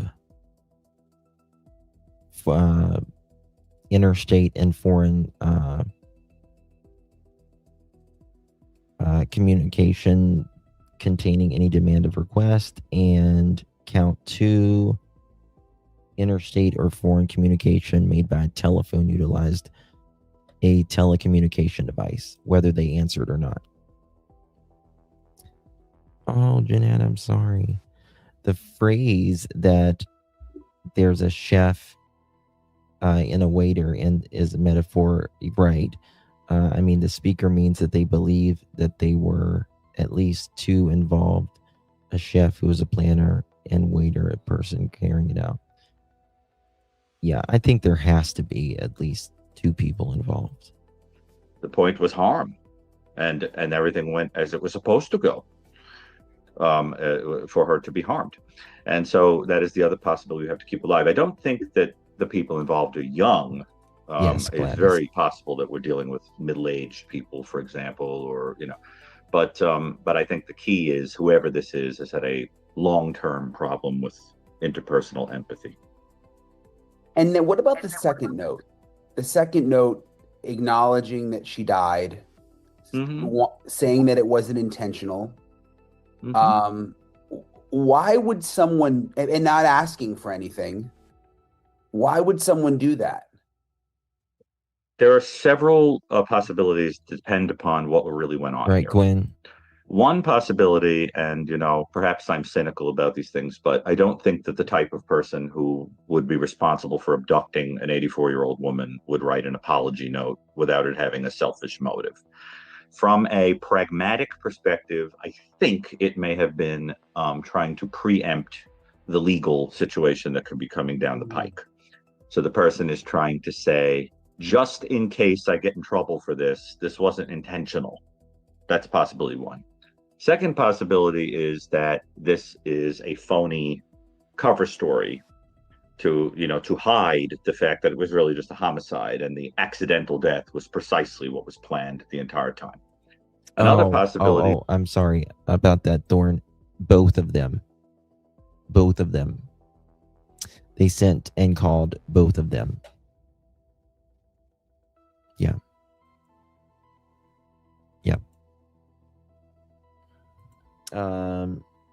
Yeah, I might be reaching on the Epstein theory, more likely to be closer to home. Yeah, I don't think it's Epstein or anything like that. I don't think it's anything, in my opinion, national. I think if there was anything political, and I think it would be locally political. Thank you so much, my dear. Is you're dealing with multiple psychologies. You have one person who's very cruel and didn't care, and another person who was sort of going along with it and was more emotionally attached to the victim and feels compelled to reach out and say, I'm sorry, and so forth. Another possibility is that you have someone who this individual doesn't have the same degree of lack of empathy and is trying to distance themselves emotionally from guilt or some other kind of thing. But you really run the gamut in terms of possibilities. One thing that struck me was that as a psychologist, I became compelled that the second note at least was probably written by a female. And I think that is an interesting thing to think about. And I want you to know I'm not the only person who says that. I've heard it in the news that other people are suggesting that. It was the sensitivity. It's the sensitivity and the language. The language is almost poetic. It's peculiar. And that is not how people write. Okay, let's do a poll on that. I want to do a poll on that. Oh, wrong one. 1 second. Do you think the person who wrote note or letter is male, female? I was going to put undecided. Do you think the person who wrote the letter, this note, this recent one, is a male or female? Put a 1 in chat for male. Put a 2 in the chat for, hey, my people, good to see you, babe. And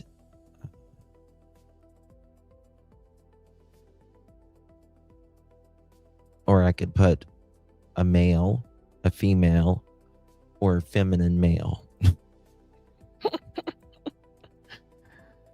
Oh, it cracked me up. Female with poetic note.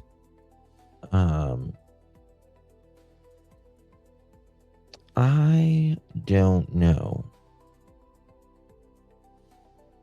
I do think it sounds feminine. But I don't know. He might be a girly boy like me. Who knows? Notes. That came up with the Ramsey I doubt case. it. If he's a girly boy. The question of whether, remember the people who thought for a little while that Patsy wrote it, whatever, they analyzed the language. Does it sound more like... Son, you know many men who are effeminate? Like who? I'm just like it's written by a female or a male, but I think it was an outsider. But the point is that they pay attention to things like that. The sensitivity and passivity in the language can be a giveaway, and I am inclined to think that the first note doesn't necessarily sound like it was written by a female. And what I'm sensing is a rupture between the people involved, which is what I hope brings the whole thing down. The first one, I'm just hung up, and if it's true, the hello Savannah to me, I don't know why the hello, it just almost feels, something about that just really stood out, almost like a horror movie, like hello Savannah. I don't know, that's not, I would never write a hello, so you know what I mean? I don't know why I'm stuck on that hello. I know, like, why have a salutation like that, It's, I mean, the hello is very important, because it is obviously it's a direction to Savannah, but it could also be that she is essentially the matriarch of the family now, right? Justin, don't make me sing "We Are Family." I go. It reminds me, you took the damn words out of my mouth. Hello, Clarice. Or what? There was that, and then there was what was the other one? Who was it? Is it Scary Movie? Hello. Real creepy. Wendy, welcome to the Pearl family. Welcome, my dear. Appreciate you very much. Thank you so much. I love your photo. I love the background. Very pretty. Very, very pretty. Thank you so much, my darling. Y'all welcome. Wendy. Hello, Wendy. The whole thing is reverse of normal. It sure is. Annie's letter left the memory mentioned burning 3 times. Ashes burn with love, etc. Yeah. Well, I think I did my members only the other night, but we went over her one of her poems and kind of comparing the letter with some of her poems. I think the poem is called, it's something about death. Can't remember. Yes, Justin and Savannah could reference the movie. Yeah, she's the embers of, what was it? Embers of ashes, or embers of hope, or embers of something. Right, exactly. It feels too personal, friendly. But I'm telling you, I think there's something just too weird about the fact that the notes aren't directed to the entire family. The good dark, that's what it was. Yeah. Very struck by that. And the use of the word we, the acknowledging her passing and saying it was an accident. The whole thing feels like somebody trying very hard to distance themselves, whether it is emotionally or legally, from the entire thing, which is a good sign because it suggests somebody who Yes, Jane Marie, that's wants what it this was. over with, wants to break from the other people involved, wants to whatever. I almost feel like somebody Standing on the embers of hope. It's, which that alone, right? Standing on the embers of hope is poetic. That right there. That was what it was. I wasn't the standing, but they did mention scorched earth, right? The scorched earth. Well, the new Avatar movie is similarly named. Really? But those embers burned out because her mother hasn't been found, in my opinion. Kelsey did a good job interpreting it. Yeah, she did. She did. And the call from SG and MK right at the start, the holding of AG's car for so long, the bizarre PR stunt of the Flower Memorial, etc. There was a sense of rupture between the people involved, meaning I guess that is more than one person participated that may not. Why is my font small on my end? I can't see anything. Have been in complete agreement afterward. How do I make my font bigger again? It got small. just put a message out there and say, we think you want to talk. Okay, we think that you are grieving. Fixed. Come forward, cleanse your soul, come to and tell. And because I think that's a window that can be used. And the language was also very peculiar, stilted. There's been a lot of reports, and I don't know, but that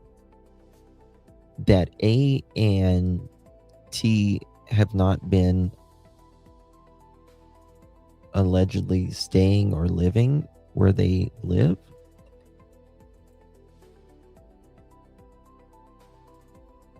Yes.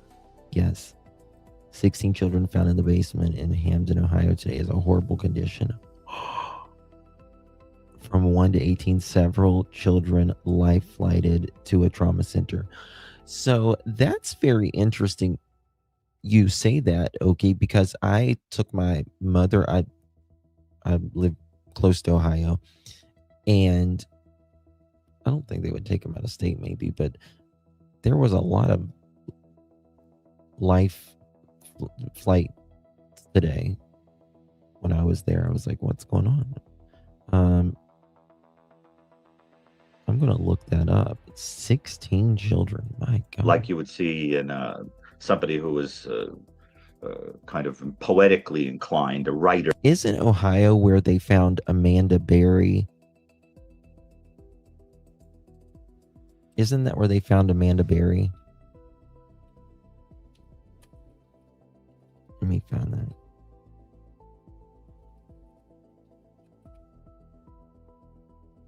Ford charged after 16 found living in deplorable conditions in Vinton County, Ohio. 4 people are facing charges after more than a dozen children were found living in deplorable conditions in Vinton County on Tuesday, according to Ohio Attorney General Andy Wilson. In a press conference held Tuesday evening, Wilson was joined by Vinton County Prosecutor William. Wow.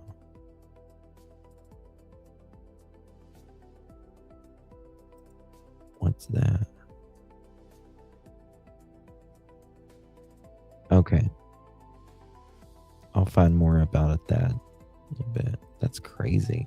That kind of person. The language is not typical of an uneducated kind of sociopath or something like that, right? It looks more like the writing of somebody who has had some education and is a sensitive person. So that struck me as very weird too. And then, of course, there's a possibility the note isn't real at all. It's just some imposter that's trying to mess with the head of some poor person that is suffering. So I think we have to keep all those possibilities alive. But it is a weird note. Two questions. First, the female thing. Where does that come from? What led you to think that? It comes from the sensitivity in the note and the language use. The kind of passivity, sensitivity, and the poetic language are suggestive to me of a female writer. And I've analyzed writings by many offenders, and female writers have a very different tone to how they present things. This suggested, I mean, if you take the whole story together, porch guy against the person who wrote this note, it looks like you've got a male guy that's going to the door that's much more kind of unimpacted. The kids range from 1.5 years to 18 years old. We might go live with that later tonight. I'll look on stuff. I just found a press conference and stuff on it. If any sparks or fluxes or electrical charges would have ruptured Nancy's pacemaker and caused an explosion. Ashes, scorched earth embers. I do tell you, and I don't think her pacemaker or her defibrillator. I think it was a combo of pacemaker defibrillator. Was taken out of her. I really don't. But they are very, very explosive. They're very easy to take out. By the way. If you're dead. Because we had to take them out before we did cremations. And very easy. Ethic and nasty and cool under pressure, and some more sensitive, emotional female figure. But it'd be interesting to see if that turns out to be accurate. And when you said think you one just need to- possibility is it's one person who's more kind of scroll like over. just nasty and uncaring, and then someone who has a little more empathy and wrote the note.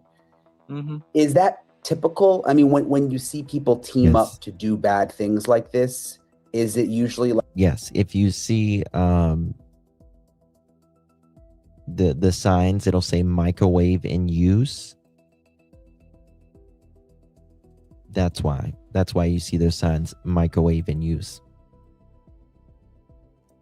I told you one of the funniest stories I've ever watched in my life was I was at this like a little grocery store one day, and these guys were moving this freezer, and I guess they were taking it for like to recycle or whatever, and it was an older man. I'm going to try not to get tickled. It was an older man and a more younger guy, but I guess the older man had a defibrillator and pacemaker, and the guy had one of those things. He had a ankle bracelet on, and I guess his thing was throwing signals. I get tickled every time I tell this story. I guess his ankle monitor was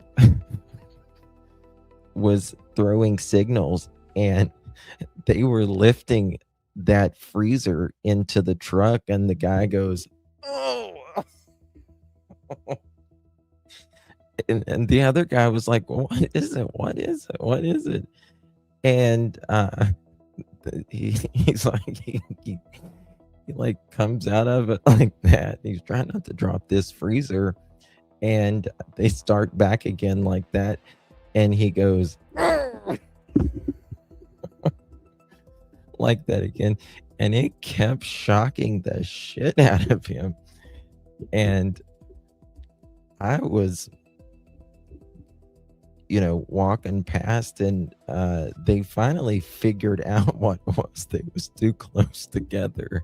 So I I guess I'm not sure you can wear an ankle monitor and have a pacemaker.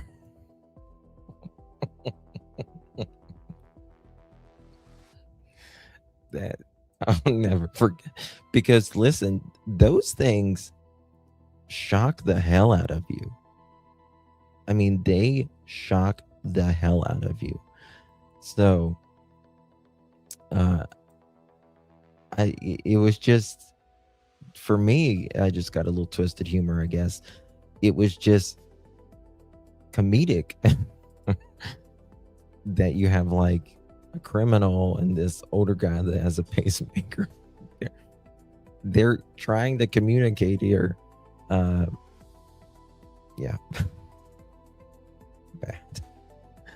Bad. My aunt's pacemaker shocked her heart while she was resting on the sofa and she jolted.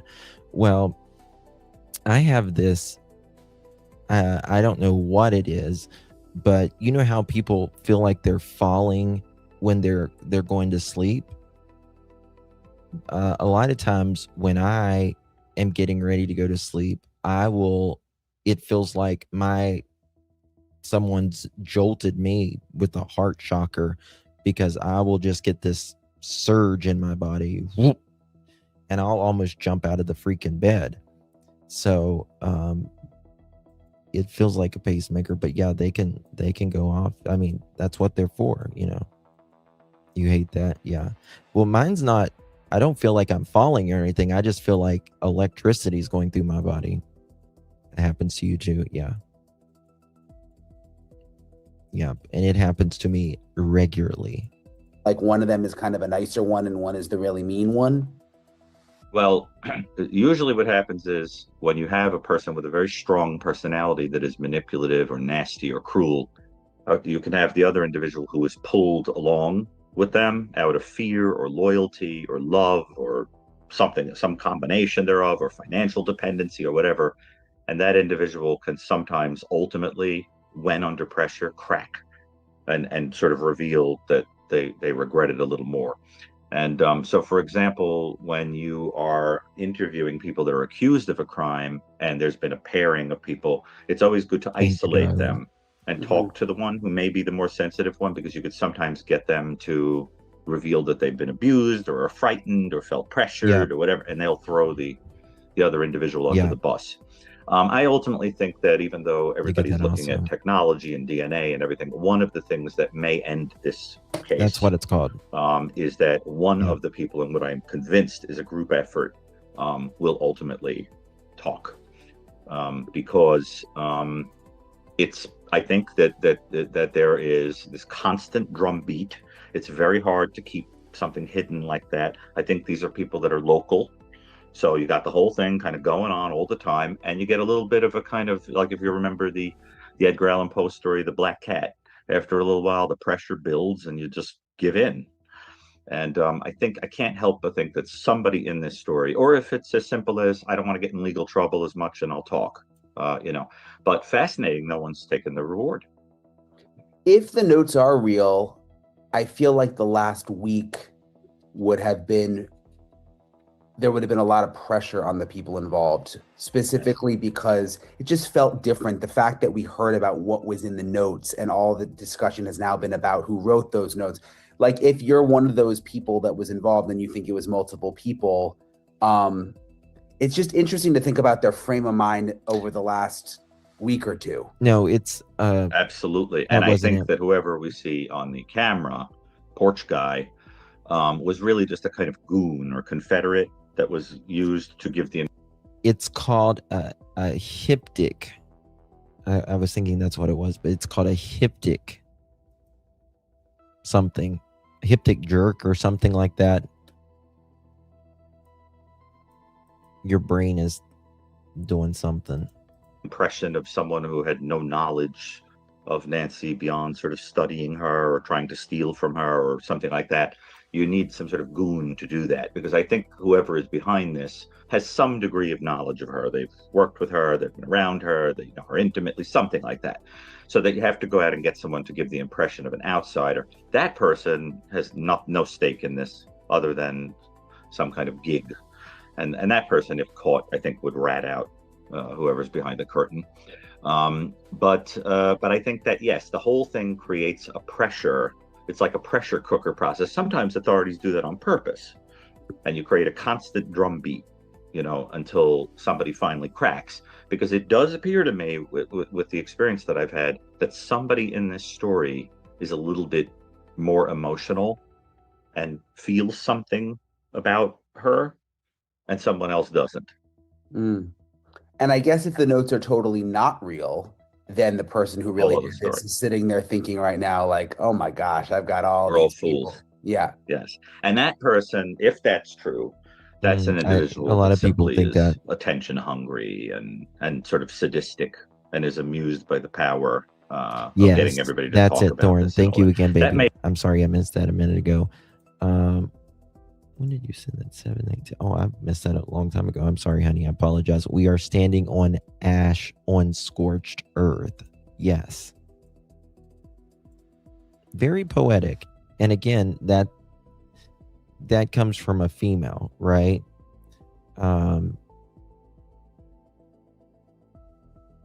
It doesn't sound like a male. You know what I mean? Yeah. It's a lot of times, exactly. Your brain is, I think it's your spine nerve, your spinal cord is sending out zaps. You may have just a mind thing, but mom has RLS and drinking toxic water before. You mean tonic water? I don't know. Scorched earth sounds like the desert. Yeah, there's the saying, I go scorched earth as well. That this is a direct translation. Yeah, magnesium. I tell everybody, talk to your doctor, all that stuff, but take Natural Calm. It wins award after award. That's what I thought you meant, tonic water, yeah. Annie signed that letter that says standing on scorched earth. Such a weird thing.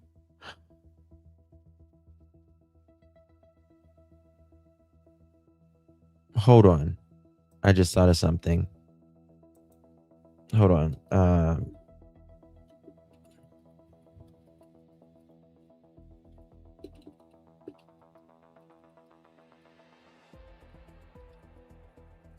One second.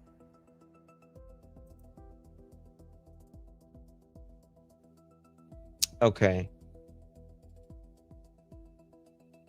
What was it? Scorched earth, and then there's a new one. She's buried. What was it? She's buried with nature. Is that what it is? Or she is with nature? She's buried with nature. Scorched earth.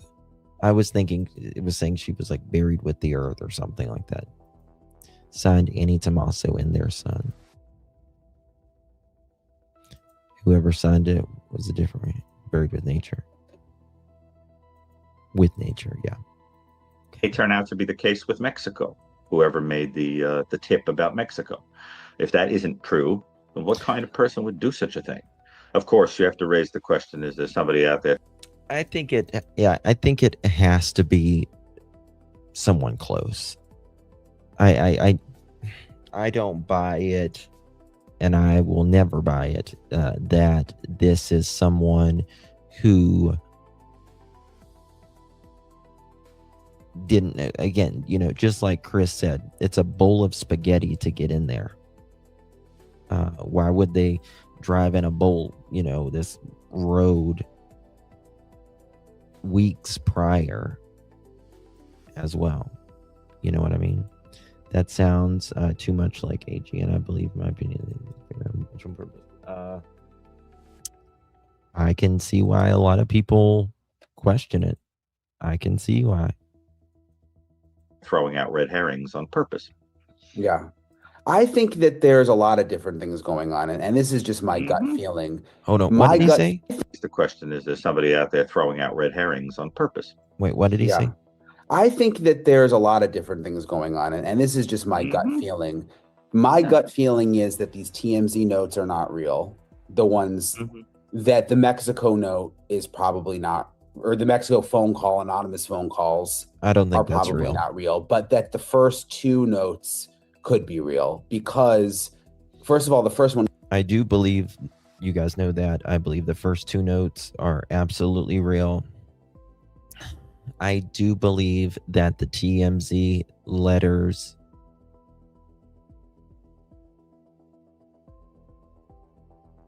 are real more than I don't. But I'm not 100% convinced with the TMZ. But I do think, again, just like with the same two FBI notes, I think it's a distraction. Hello from London. We love London. Expensive city, though. Damn, it's expensive. Came so quickly after this all started.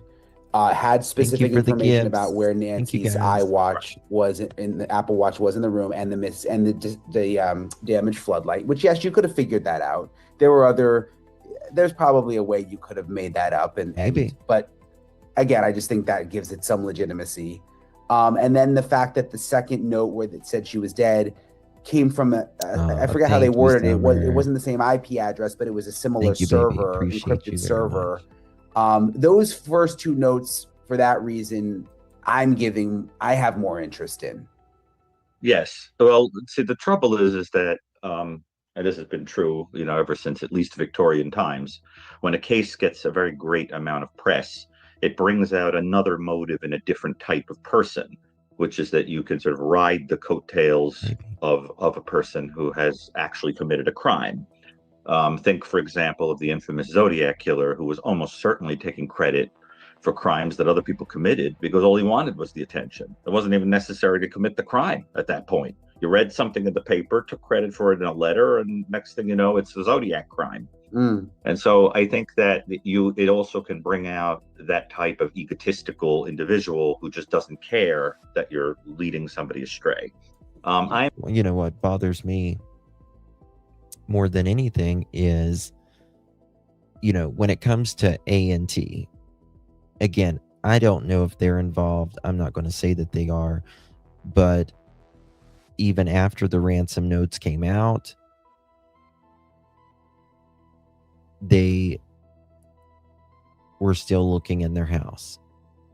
They were over at Nancy's. They went over to A&T's, stayed there hours, specifically looking in a garage and another room, and then went straight back over to Nancy's.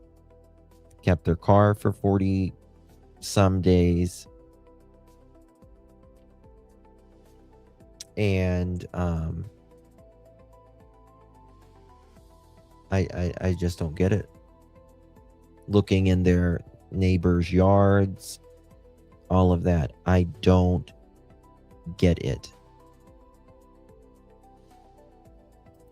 I'm inclined to agree with you that the most impressive of the notes are the ones that you mentioned.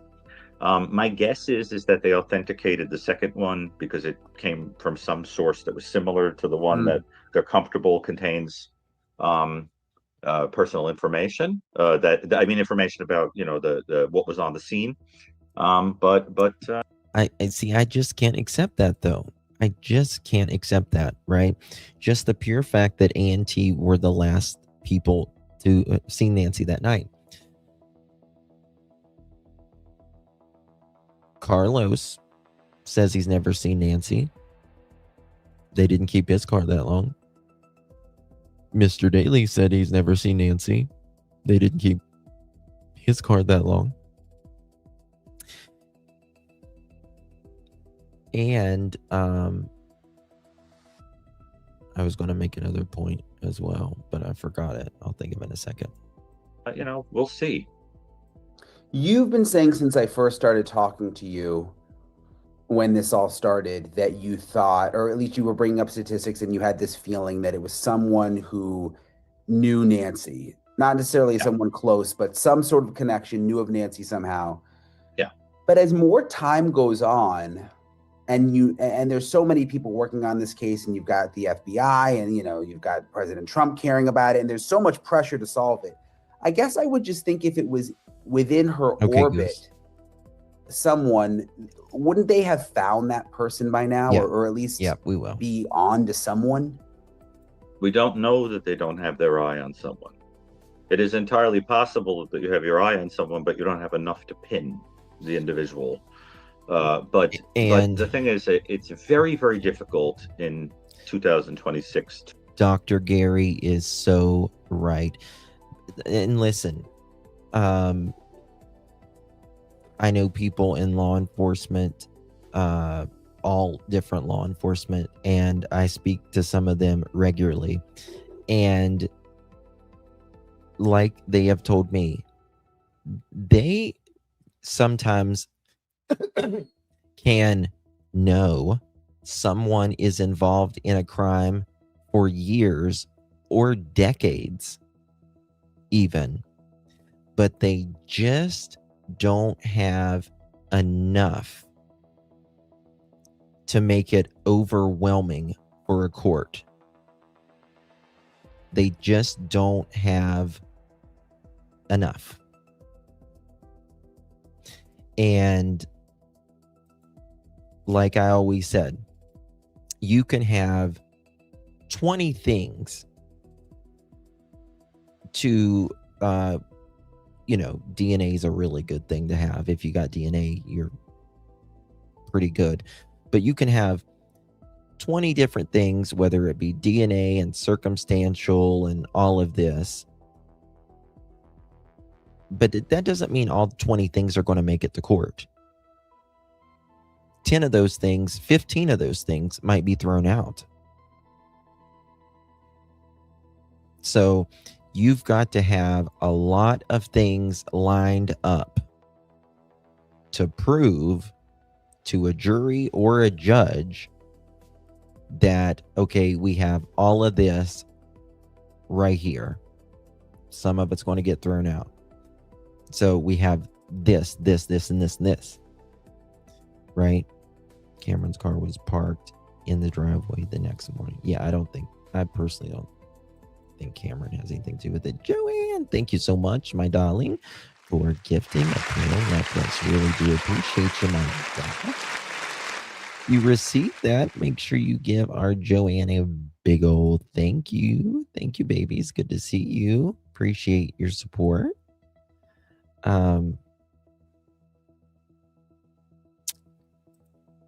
Yep.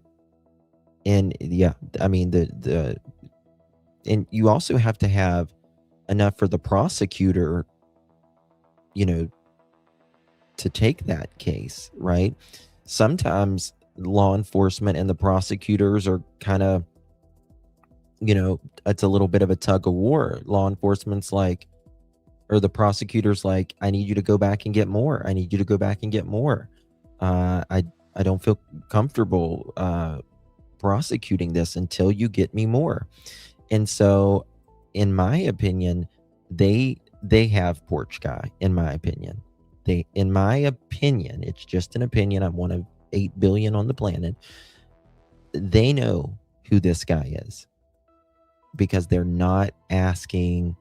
I mean, they are still asking, but they're not putting out more photos or anything else.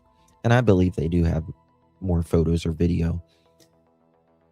They are just gathering that evidence, and they'll give it, or they're working with the prosecutor to. I believe they have it. I do. I think,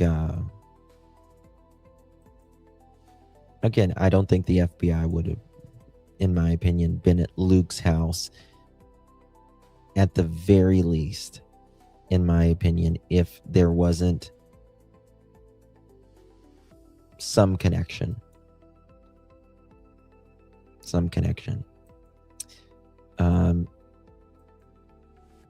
For you to go in someone's house and go through their stuff and potentially, most likely, take their DNA.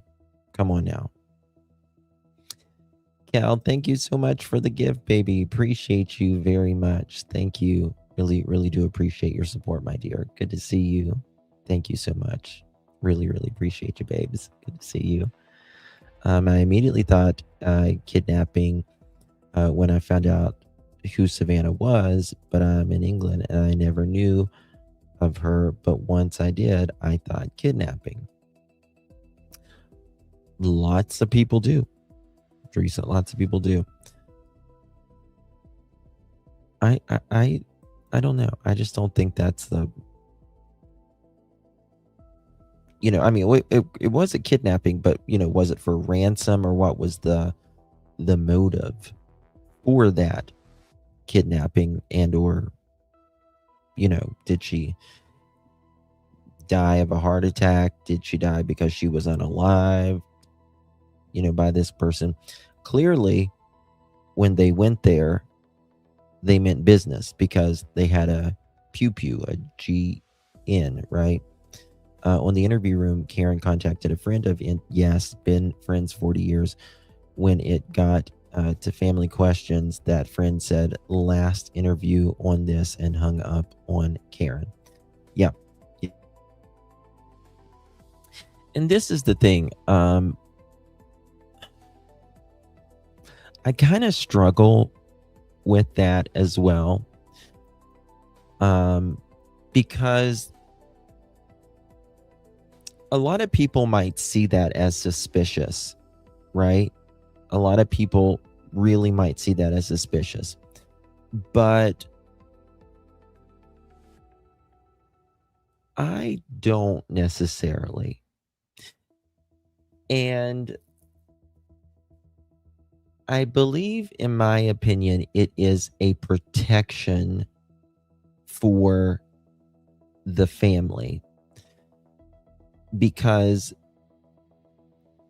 they're a high profile family, if you will. I know someone that's famous on television right now, and this is their 12th season, and I can tell you, like, I'm not going to, I don't ever even mention their first name or their name, simply for the fact that you don't want people to know, you don't want them to be involved. It's a protection, right? It's a protection. Because, like, they're your friends because they're your friend. Or they're family because they're your family. And a lot of people, you know what I mean? So I don't see it as suspicious. A lot of people do, but I don't at all.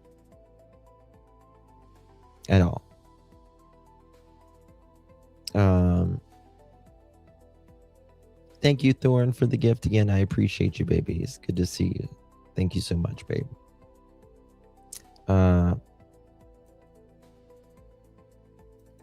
But yeah, it's just one of those things. I think some people, you're protective of people. To not slip up and leave some kind of a trail. And my guess is that there is a theory of what went on, but it's very difficult to pin it on whoever it is that you have in mind.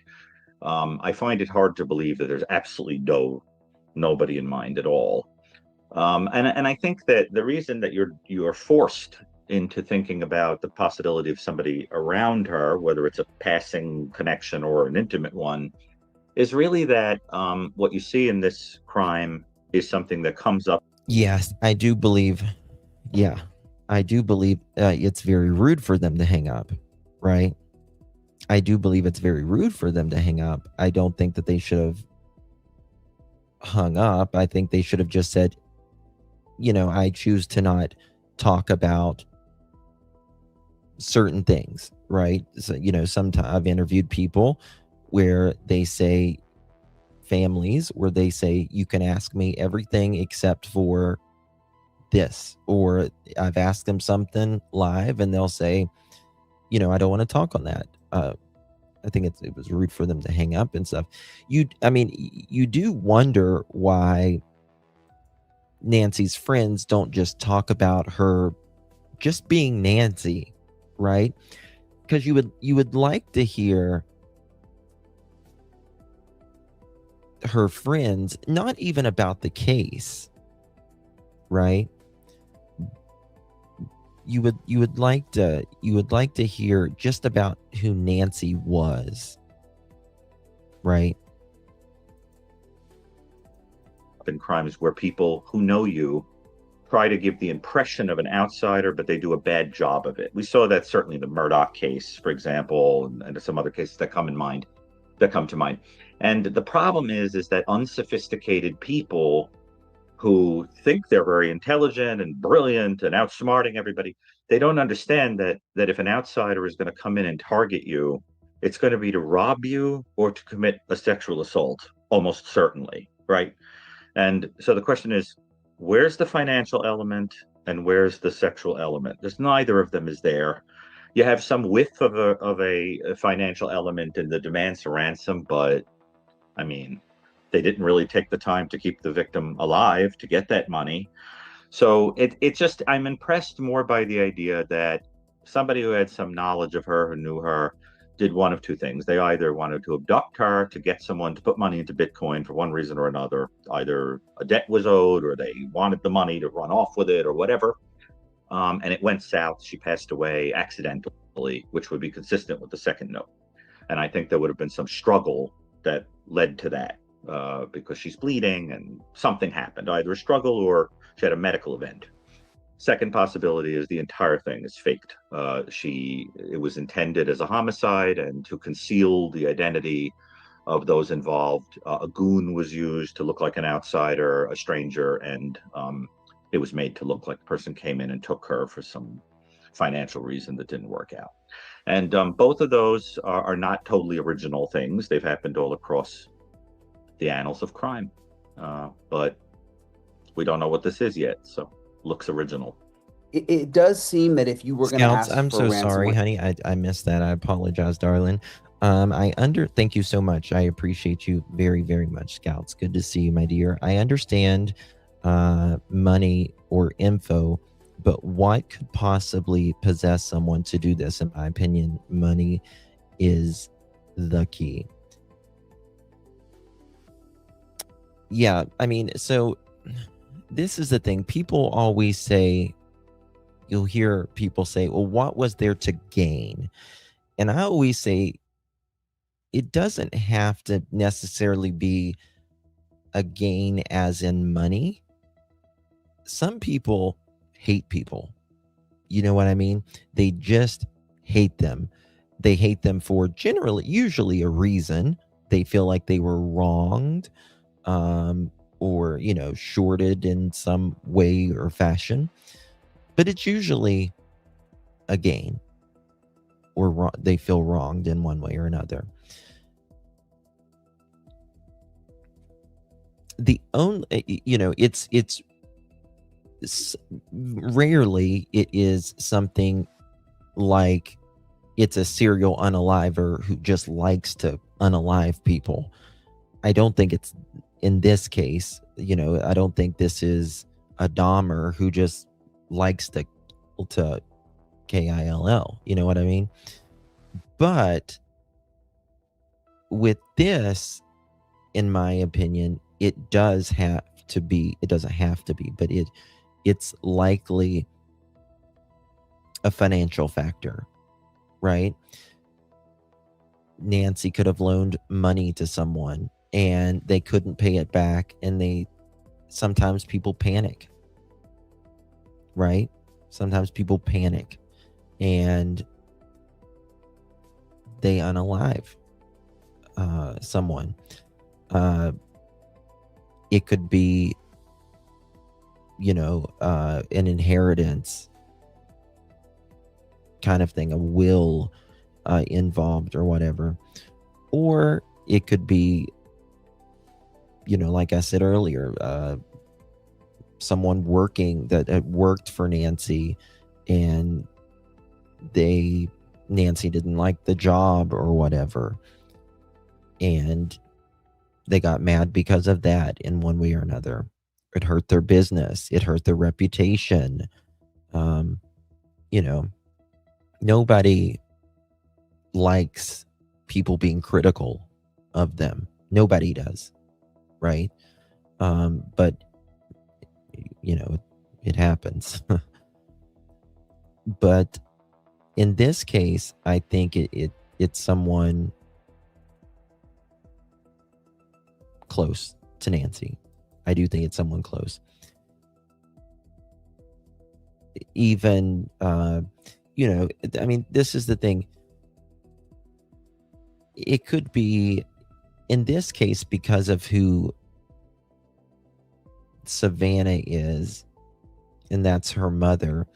It could be someone like one of Nancy's friends, children, grandchildren, family members.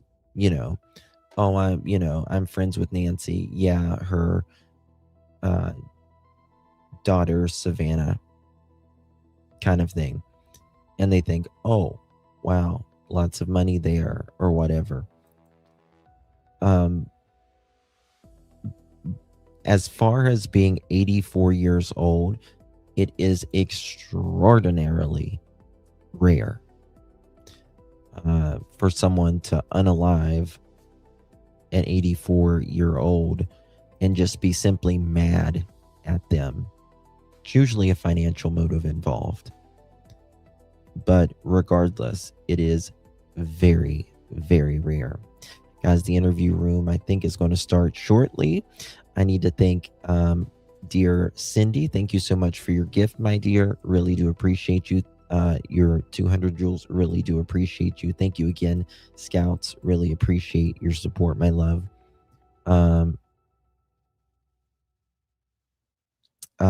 Sue, Justin, pacemakers are inserted. Yeah, it's usually like a little box like this, or sometimes it's round, and it has a few wires that go into the heart, but they're very easy to take out. Thank you so much for that, Cindy. I really do appreciate you. And Yikar, thank you so much for the 30 joules. Really do appreciate that, my dear. Thank you so much for your support.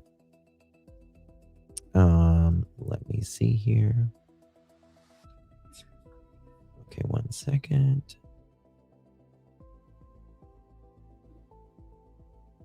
Bear with me as I pull this up. Don't want you to think I'm being rude if I don't see these. Portia, thank you for the 500 joules. Very generous of you, dear. Appreciate you very, very much, Miss Portia. Oh my God, my phone better not die.